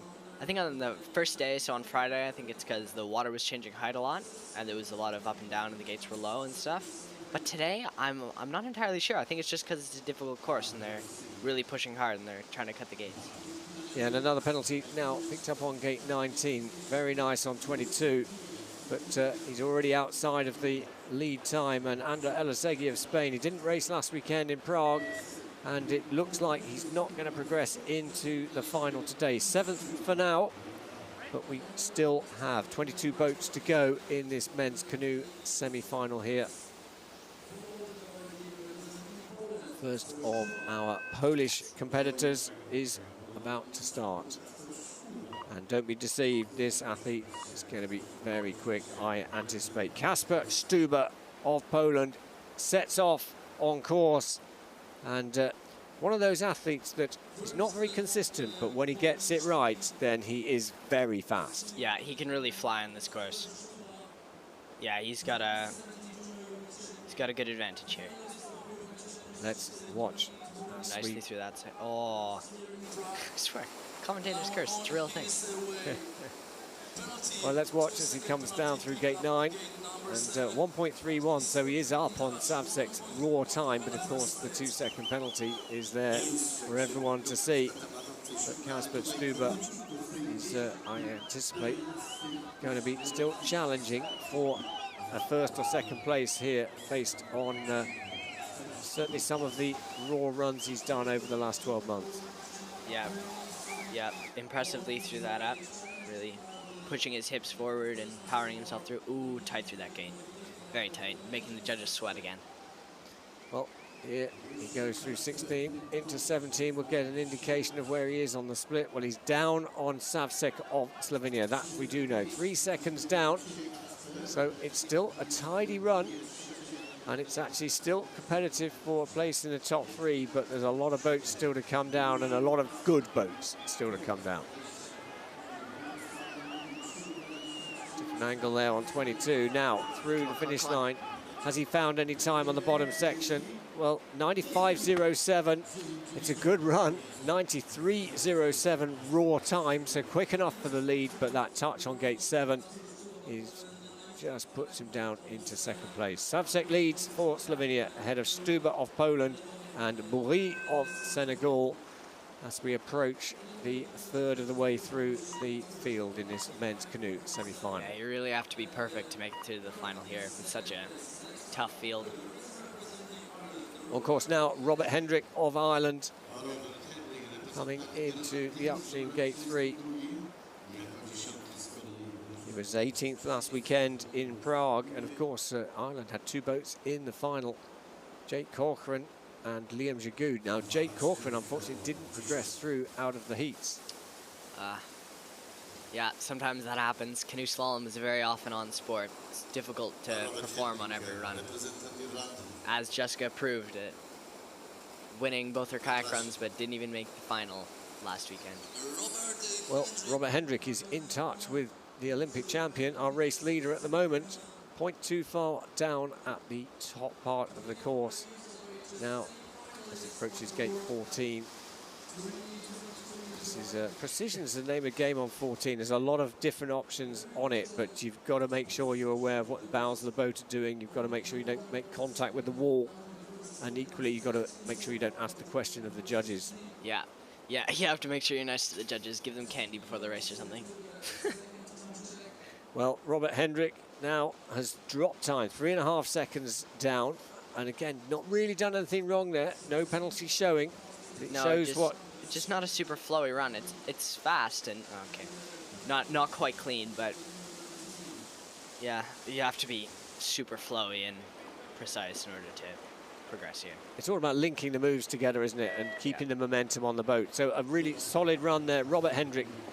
There is a review going on gate 19. He has picked up a penalty on the downstream 19, and 98.25 currently into 5th place. So 10 boats down. 20 boats still to go in this men's canoe semi-final. Benjamin Savcek leads for Slovenia ahead of Kasper Stuba of Poland and Jean-Pierre Bourri of Senegal. Tristan Carter now on course for Australia. A little bit stuck on the exit of gate 3 there, just got a bit tight on the pole. Bit of a sticky start. Well, touch on his bow. Oh, and a touch there too. He's really gonna have to work super hard to make it up on the bottom here. He must have had a really good qualifying run because he's quite late in this semi. Hopefully he can finish it off. Well, he was the Oceania champion of 2022, but yeah, it's all slipping away here. Just misses the curl on 10. Has to go hard up the eddy on 11, and another penalty on 12. And yeah. So easy, isn't it? You make one mistake at the top and then you lose your focus and it all starts to unravel. Yeah. It's really hard to refocus after you make a mistake, especially when you touch a gate. It's very difficult. It's impressive that these athletes can do it every single run. So Daniel Parry alongside me, Andy Maddock, as we watch this men's canoe semi-final unfold, and your focus is on the junior and under-23 World Championships in the next couple of weeks. And have you been to Ivrea yet this season? Yeah, before we went to Prague, we were in Ivrea for 2 weeks, already doing training there. So, seeing on Instagram, it's already starting to fill up. Lots of people there, lots of tents. A lot of people are getting ready for it. It's going to be an exciting event. Yeah, it should be a good race, and then obviously the focus on the Senior World Championships in Augsburg in Germany. But for Tristan Carter, it's outside the final, 11th place for the Australian. And still, the Olympic champion, Benjamin Savcek, leads for Slovenia.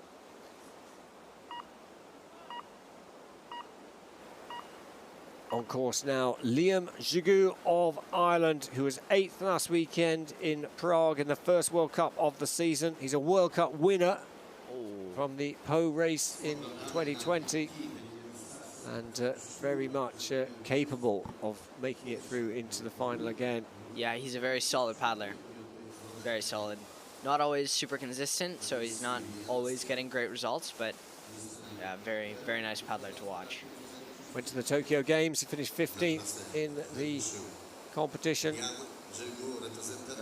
1.37 down on the top section. Well, it's this middle section. This is where Savcek was so strong. And, well, if he does more moves like that, then he'll be very much in contention to challenge for a place in the final.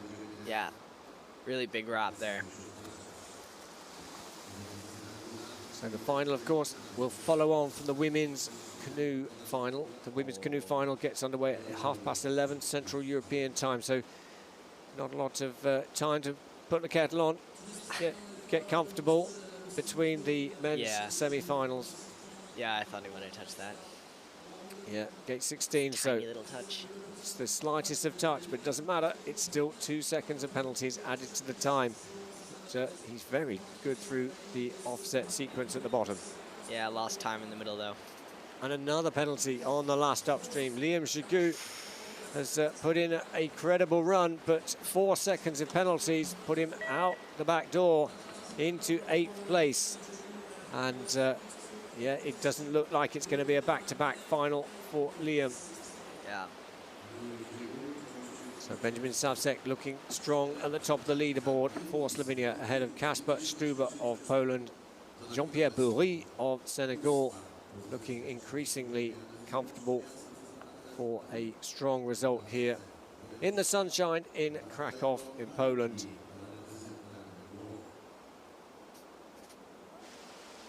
So yeah, glad for it to be sunshine. Thursday night when we were trying to do the course walk for Friday, it was tornadoing and it was not nice. Thunder and lightning, we had to postpone the course walk, so it's excellent that the weather is cleared up for this weekend's race.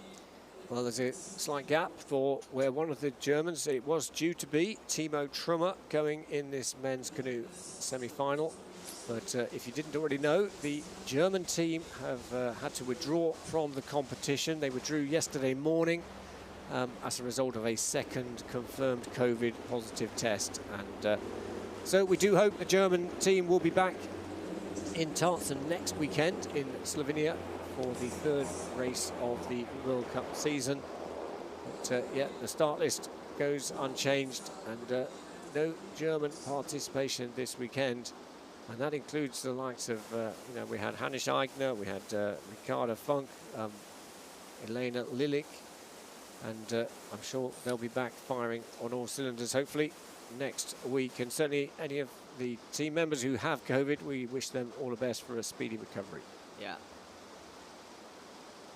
So the crowd here enjoying the sunshine, and as we said earlier, I think there's 2 types. There's either those that are desperately trying to find the shade from this very strong sun, or there's those that have actually come down here to enjoy just getting frazzled in the sun. Yeah, it's a long day out here when you're doing the semi and the final. Spending all day thinking about the course, trying to stay focused. It's difficult to not get overwhelmed and dehydrated. So it is Vistula River that flows through the centre of the historic city of Krakow. Is what the channel basically diverts the water out of the Vistula River and round a weir, and that's what creates the drop of nearly 4 meters from top to bottom that allows this whitewater course to function.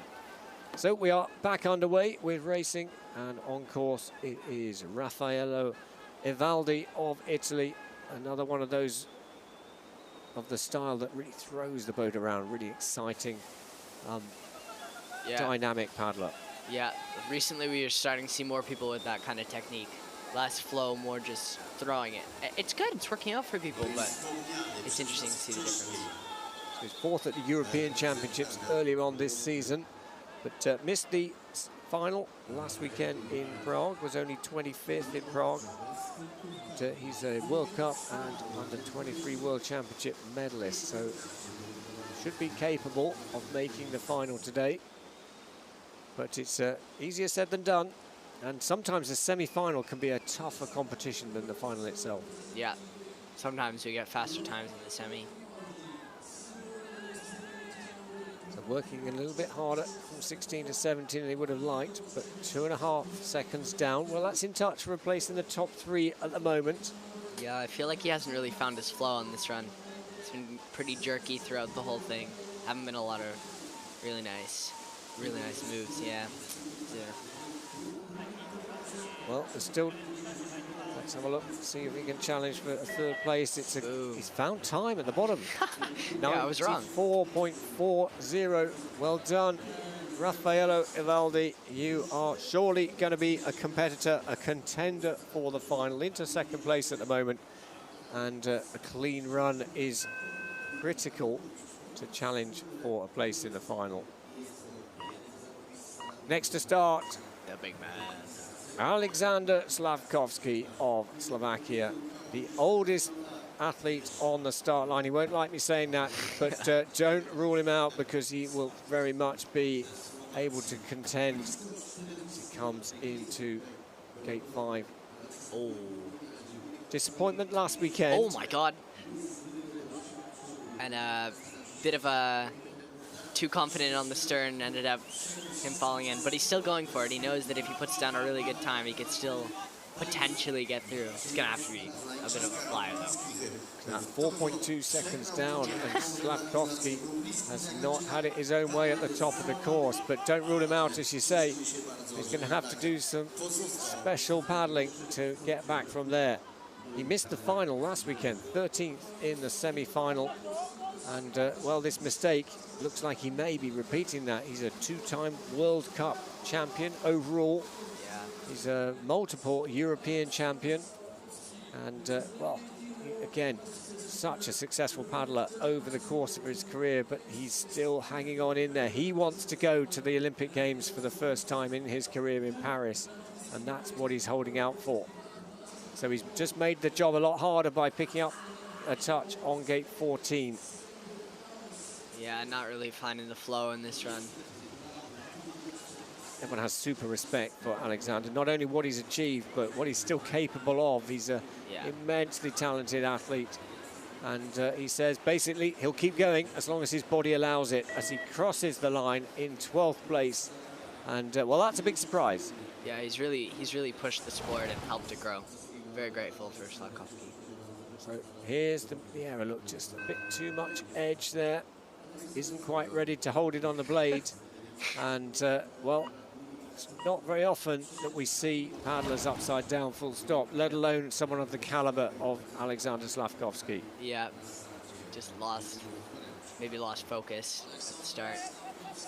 Of course, now Ryan Wesley of Great Britain, who is a 2-time World Championship medalist. He's a European champion. Oh. And, well, no problems for him on gate 5, where Slavkovsky struggled, ducking and diving on the top. And this looks like a competitive top section. Yeah, looking good. He caught a similar edge to Slavkovsky, but didn't fall in, so.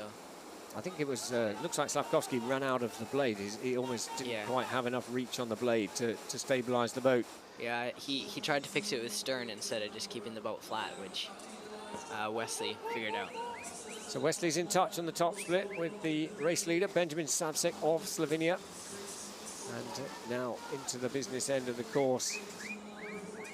He's done the top bit, but it's not all over. You've got to finish off. You've got to do all 23 gates. And slalom can be cruel like that. You can do 22 in a world-class way, but if you do one of them not quite so well, it can all end in tears. But in the split time, 3.5 seconds now. He's lost a bit in the middle section.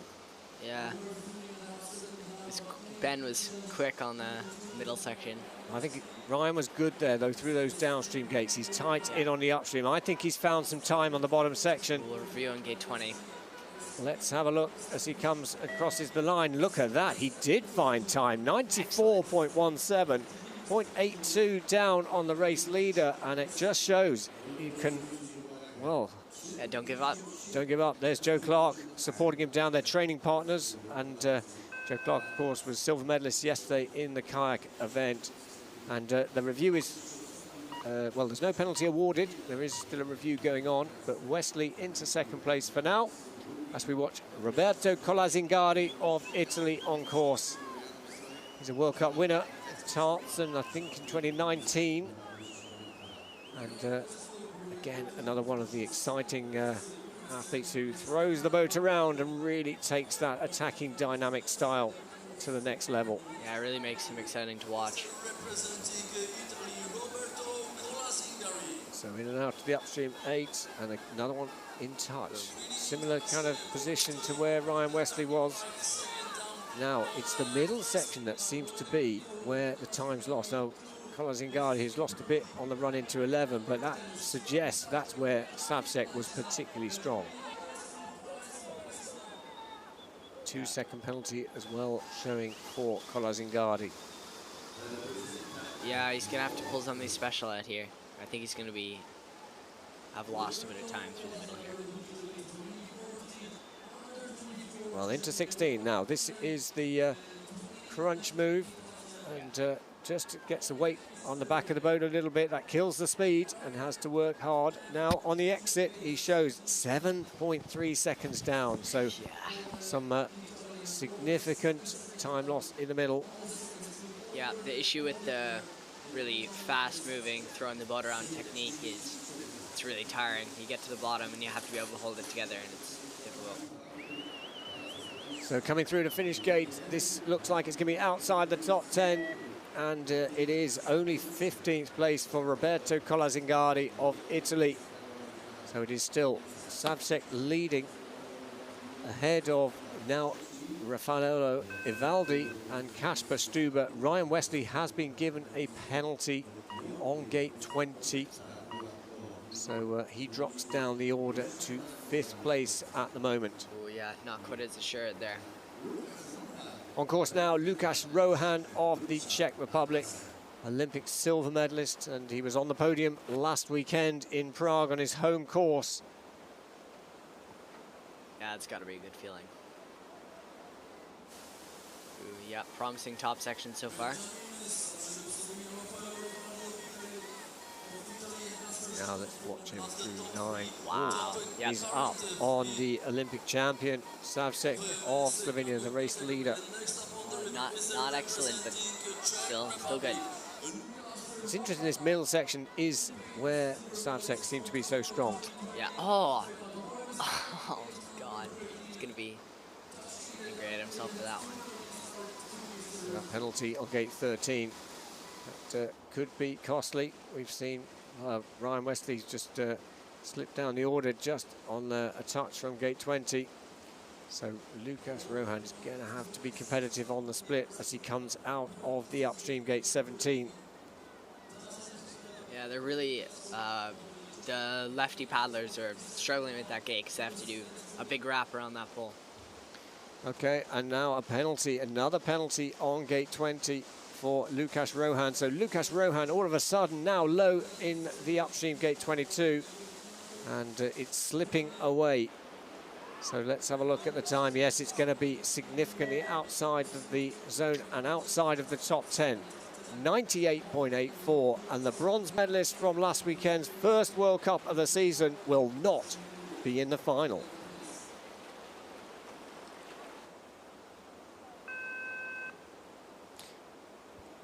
So the next to start is going to be Peter Linkstead of Great Britain. 22 years old, and now setting off for his opportunity for a place in the final.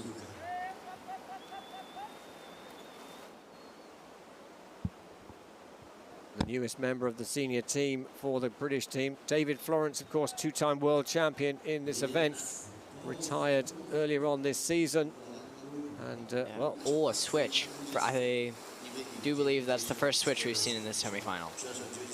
Well, let's have a look now. And that touch, 3.35 seconds down.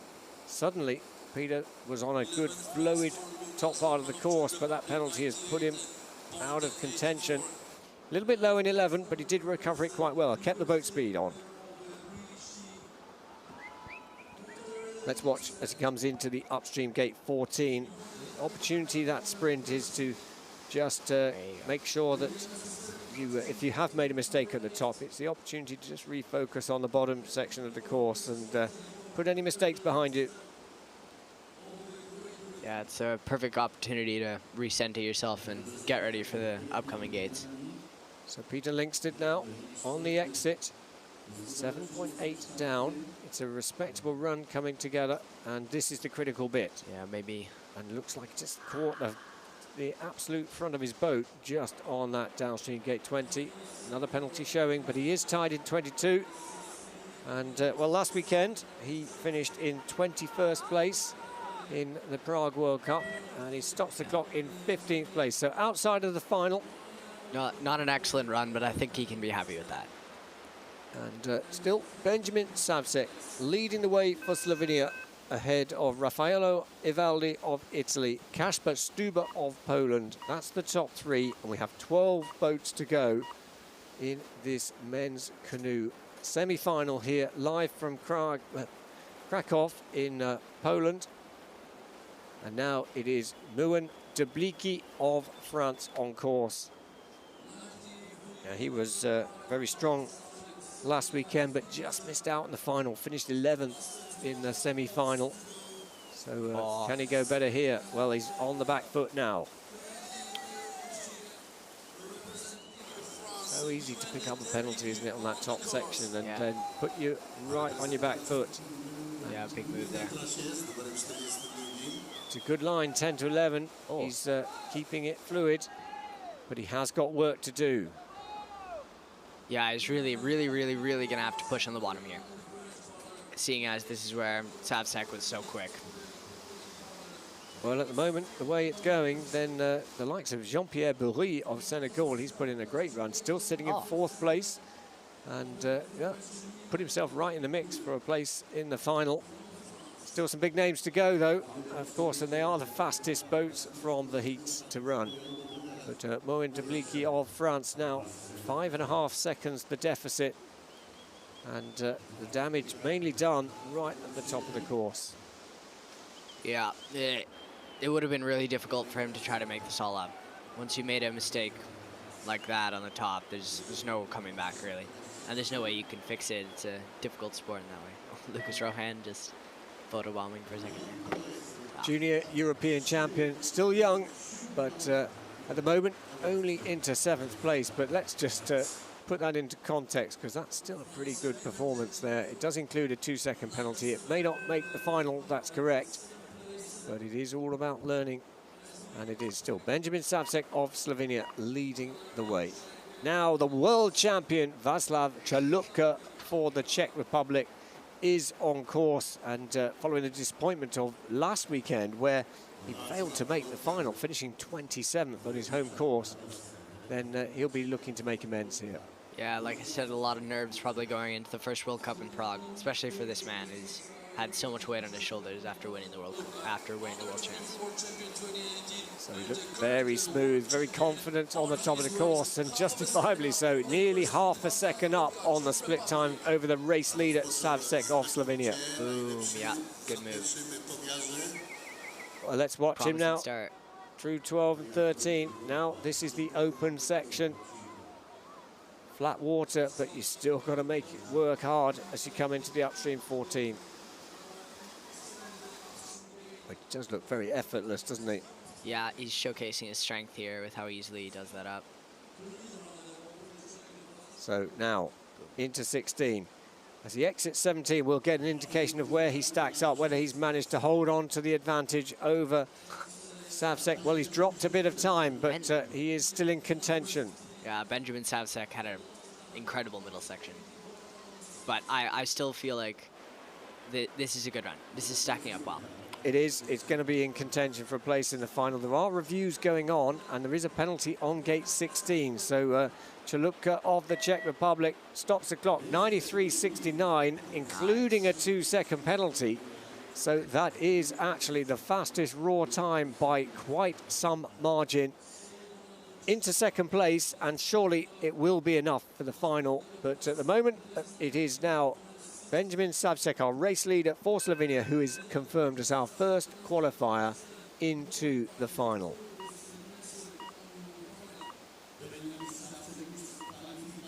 So up the top of the course now, Miguel Trave of Spain. who is a very exciting paddler and not super consistent, but when he gets going, he can be very fast indeed. And he's not only fast in a canoe, but also in the kayak. Yeah, Miguel Trave is the first person to ever be world champion, junior world champion in kayak and canoe. But a touch on gate 6 there for him. So not many clean runs in this men's canoe semi-final, and another penalty, and suddenly 4 seconds. That's a big ask now, especially as he's a little bit tracking the boat sideways, running into 11. Oh, let me correct that. First man to be K1 and C1 junior world champion. Yeah, good point, Daniel. And, well, the top 3 at the moment, Benjamin Savcek leading ahead of Václav Chalupka of the Czech Republic, Raffaello Ivaldi of Italy. They're the top 3 at the moment, sitting, well, fairly comfortably, looking at a place in the final. They'll have been getting ready for the final. That final follows the women's canoe final at 11:30 Central European time. That's when we get underway. Yeah, he's really, yeah, would have really had to find something special there. Oh, a back off in C1. We don't see that very often. Now, we saw the back off being used in the kayak event yesterday a little bit. Yeah. But, yeah, I think that was a plan B. I think he just got a little bit too tight on 18, picked up the penalty.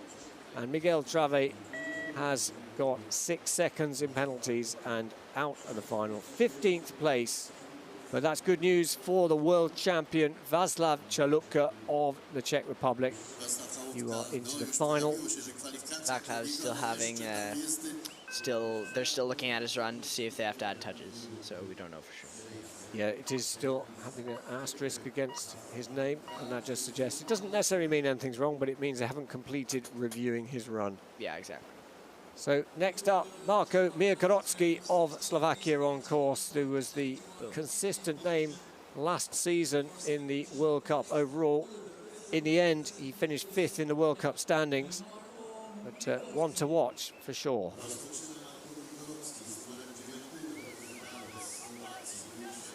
93.35, still the time to beat from Savcek of Slovenia, but we know there's been a 91.69 raw time from Chalupka of the Czech Republic, so there is still time out there.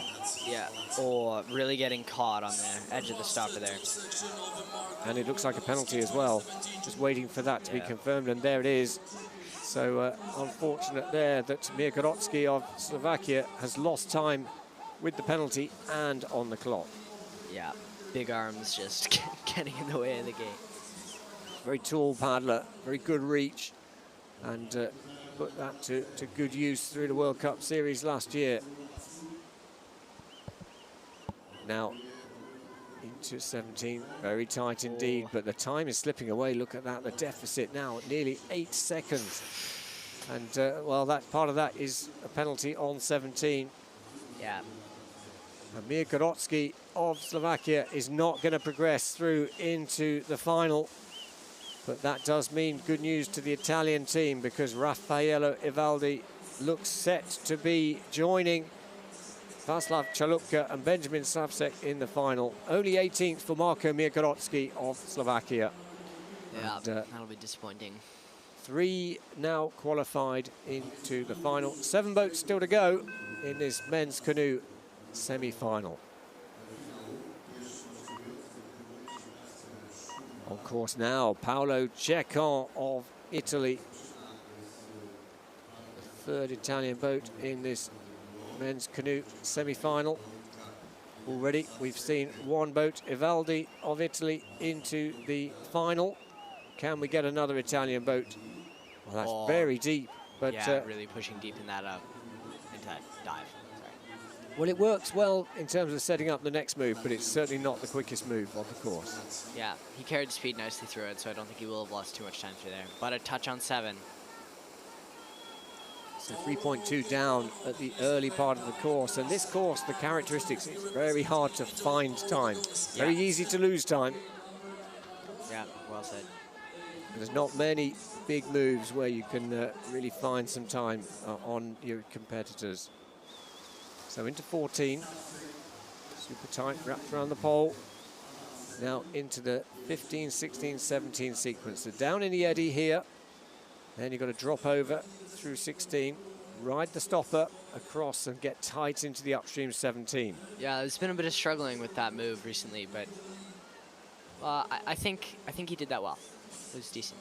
Yeah, he's touched gate 17 the slightest of touches, but that has been expensive because he had managed to just stop the damage. He held on to around about 3-second deficit, but then that touch moved that margin on, and it looks like it's not going to be a final for Cecon of Italy, and into 14th place. So that is good news, though, for Poland, because Poland have their first finalist in this men's canoe event. Kasper Stuber, well done, you are into the final. And also confirmation that Jean-Pierre Bourri of Senegal is into the final. Well done, Jean-Pierre.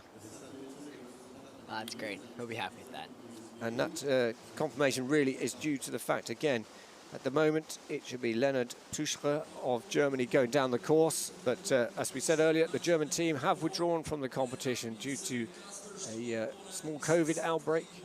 And we hope to see them back in action next weekend at the third race of this ICF Canoe Slalom World Cup season. And you can follow all that action live at Planet Canoe. So an opportunity just to take a breather, a moment, and enjoy the atmosphere here. The sun is shining, it's a perfect day here. And Benjamin Savcek leading for Slovenia. He's already qualified. The Olympic champion is through into the final, along with the world champion Václav Čalutka of the Czech Republic, Raffaello Evaldi of Italy, Kasper Stuber of Poland, and Jean-Pierre Bourri of Senegal. They are the top 5 boats, and they are all in the final. Yeah, we've got a big final lining up here. It's going to be exciting. And still to come in this semi-final, we've got some big names. We've got Denis Gargaud-Chanou, the Olympic champion from France. We've got last weekend's silver medalist, Nicolas Gestin. Adam Burgess, under-23 world champion from 2015. Gregor Hedvig. We've got Mate Benosh. So it's going to be a big lineup. Yeah, I don't know if you remember, but the last World Cup we had here in Krakow also had a very intense final. I think it was something like the top 5 people were all within the same 0.5 of a second. So maybe we're lining up to have a second super exciting race here in Krakow.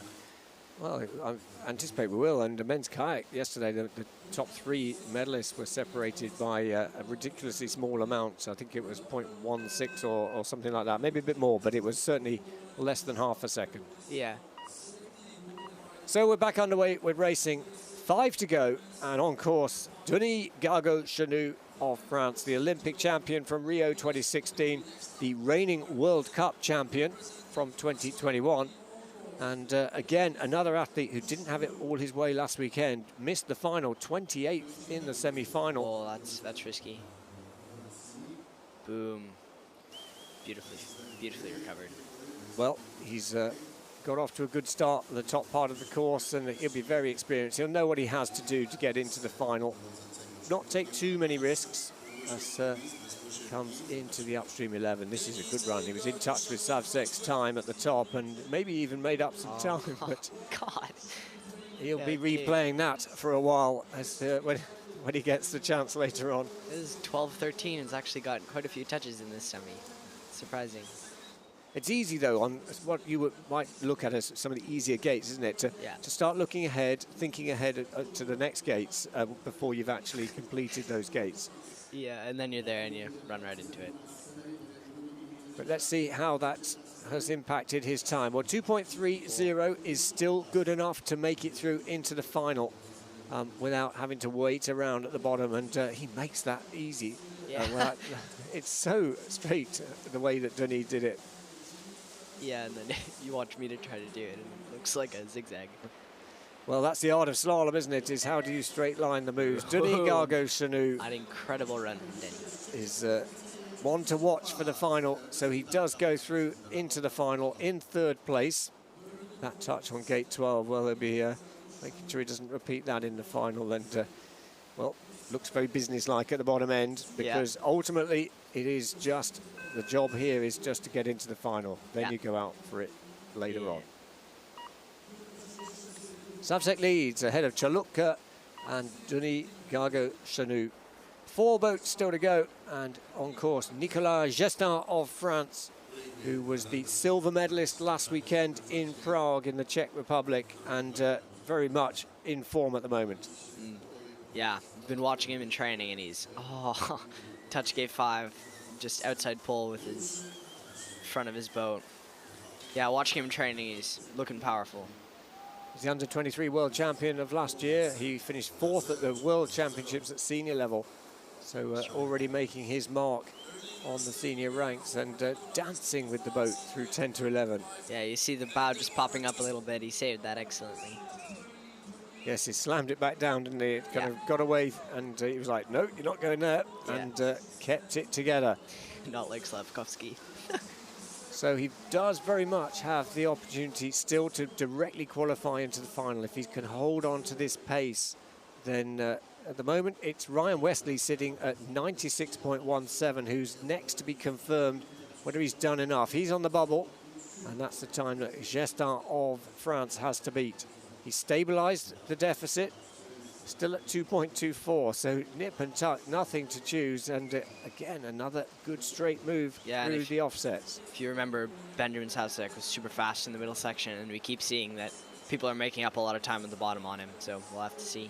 So Gestin comes towards the finish line. He's going to be inside the time, and look at that.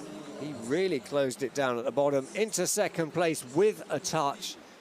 And one to watch in the final. Remember, he took silver medal last weekend in Prague. Yeah. So Ryan Wesley having to wait at the moment to see if he's done enough.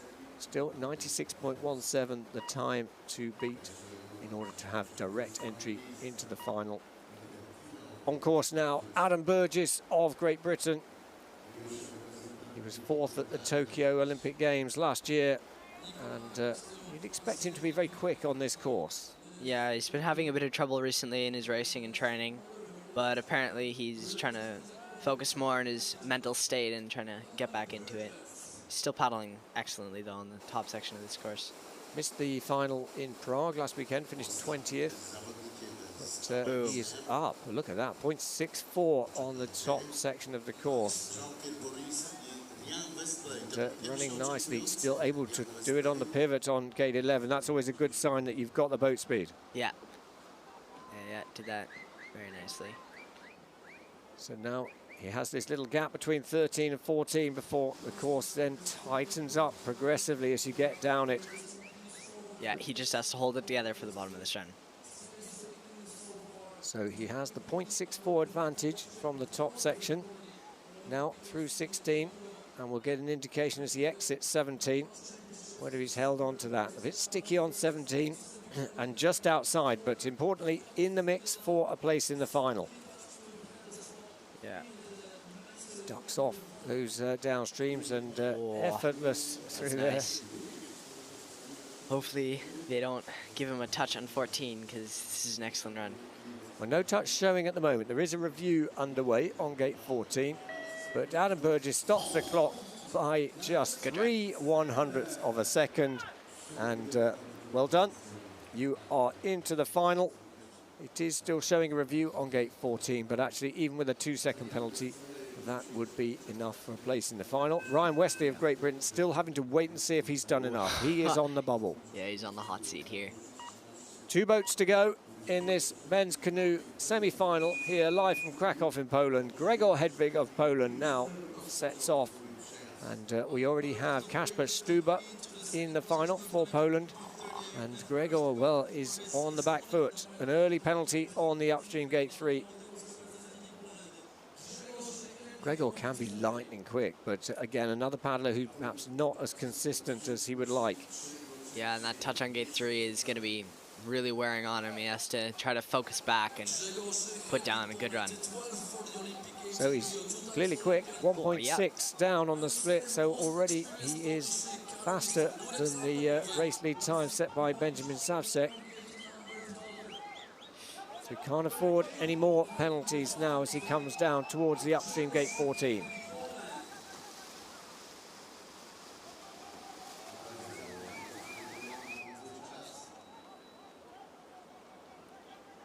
So through 15. now across the move into 16. And we'll get an indication as to whether he's managed to just close that deficit down. He's certainly still in contention for a place in the final. 3 seconds down. Oh, he lost the T-piece there. That's big. Yeah, and as a result, he's taken a penalty. So he looks like he's on, he's struggling in 22. So 96.17 is the time to beat for automatic qualification. It looks like he's going to be outside of that time. Yeah. And Ryan Wesley of Great Britain is going to be confirmed into the final, and only 12th for Gregor Hedvig, so there's no way back for him.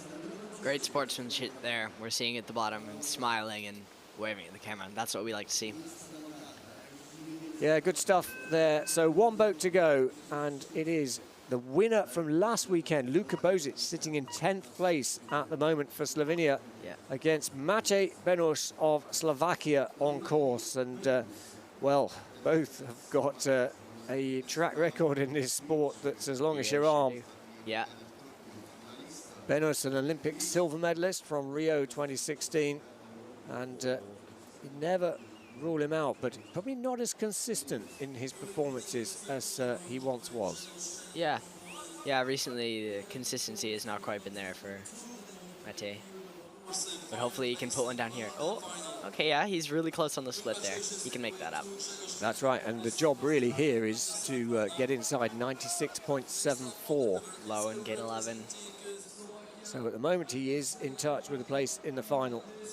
And again, very tall paddler, Matej, very powerful. And very different styles actually between him and, say, someone like Luka Bozic, who's relatively short and a much more higher stroke rate as such on the course. Yeah, he's a very tall and strong and able to just power through the course. So Benuš looks like he is putting together something very tidy indeed. He was 9th last weekend in Prague, so he did make the final. 2 seconds down, but importantly, he is in touch with a place in the final. Yeah, he's 2 seconds down, but you have to remember, Savsek's run on that middle was phenomenal. So we keep on seeing that people are losing time in the middle and making it up on the bottom. So one gate to go. Benuš is sprinting for a place in the final. He's going to be inside and into 6th place, 94.18. Oh, and, yeah, top 6.83. 6th, and he was only 0.83 down. Well, wow. That is a place in the final for, oh, there we have it, for Slovakia, for Matej Benuš. But that's bad news for Luka Bozic of Slovenia, the winner from last weekend. He misses out.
Well, what a result there for Benjamin Samsek, the Olympic champion. He wins the semi-final. He'll go off last in the final. Adam Burgess, Nicolas Gestin threatening there, and they will be contenders in this final. Ryan Westley, though, will lead the competition off in 10th place, and he'll be the first off in the final. But there we have it, the winner from last weekend in Prague. Luka Bozic of Slovenia misses out, along with the likes of Alexander Slavkovsky and Marko Mirgorodsky of Slovakia. And unfortunately, the German team, as we said, unable to contest in this competition.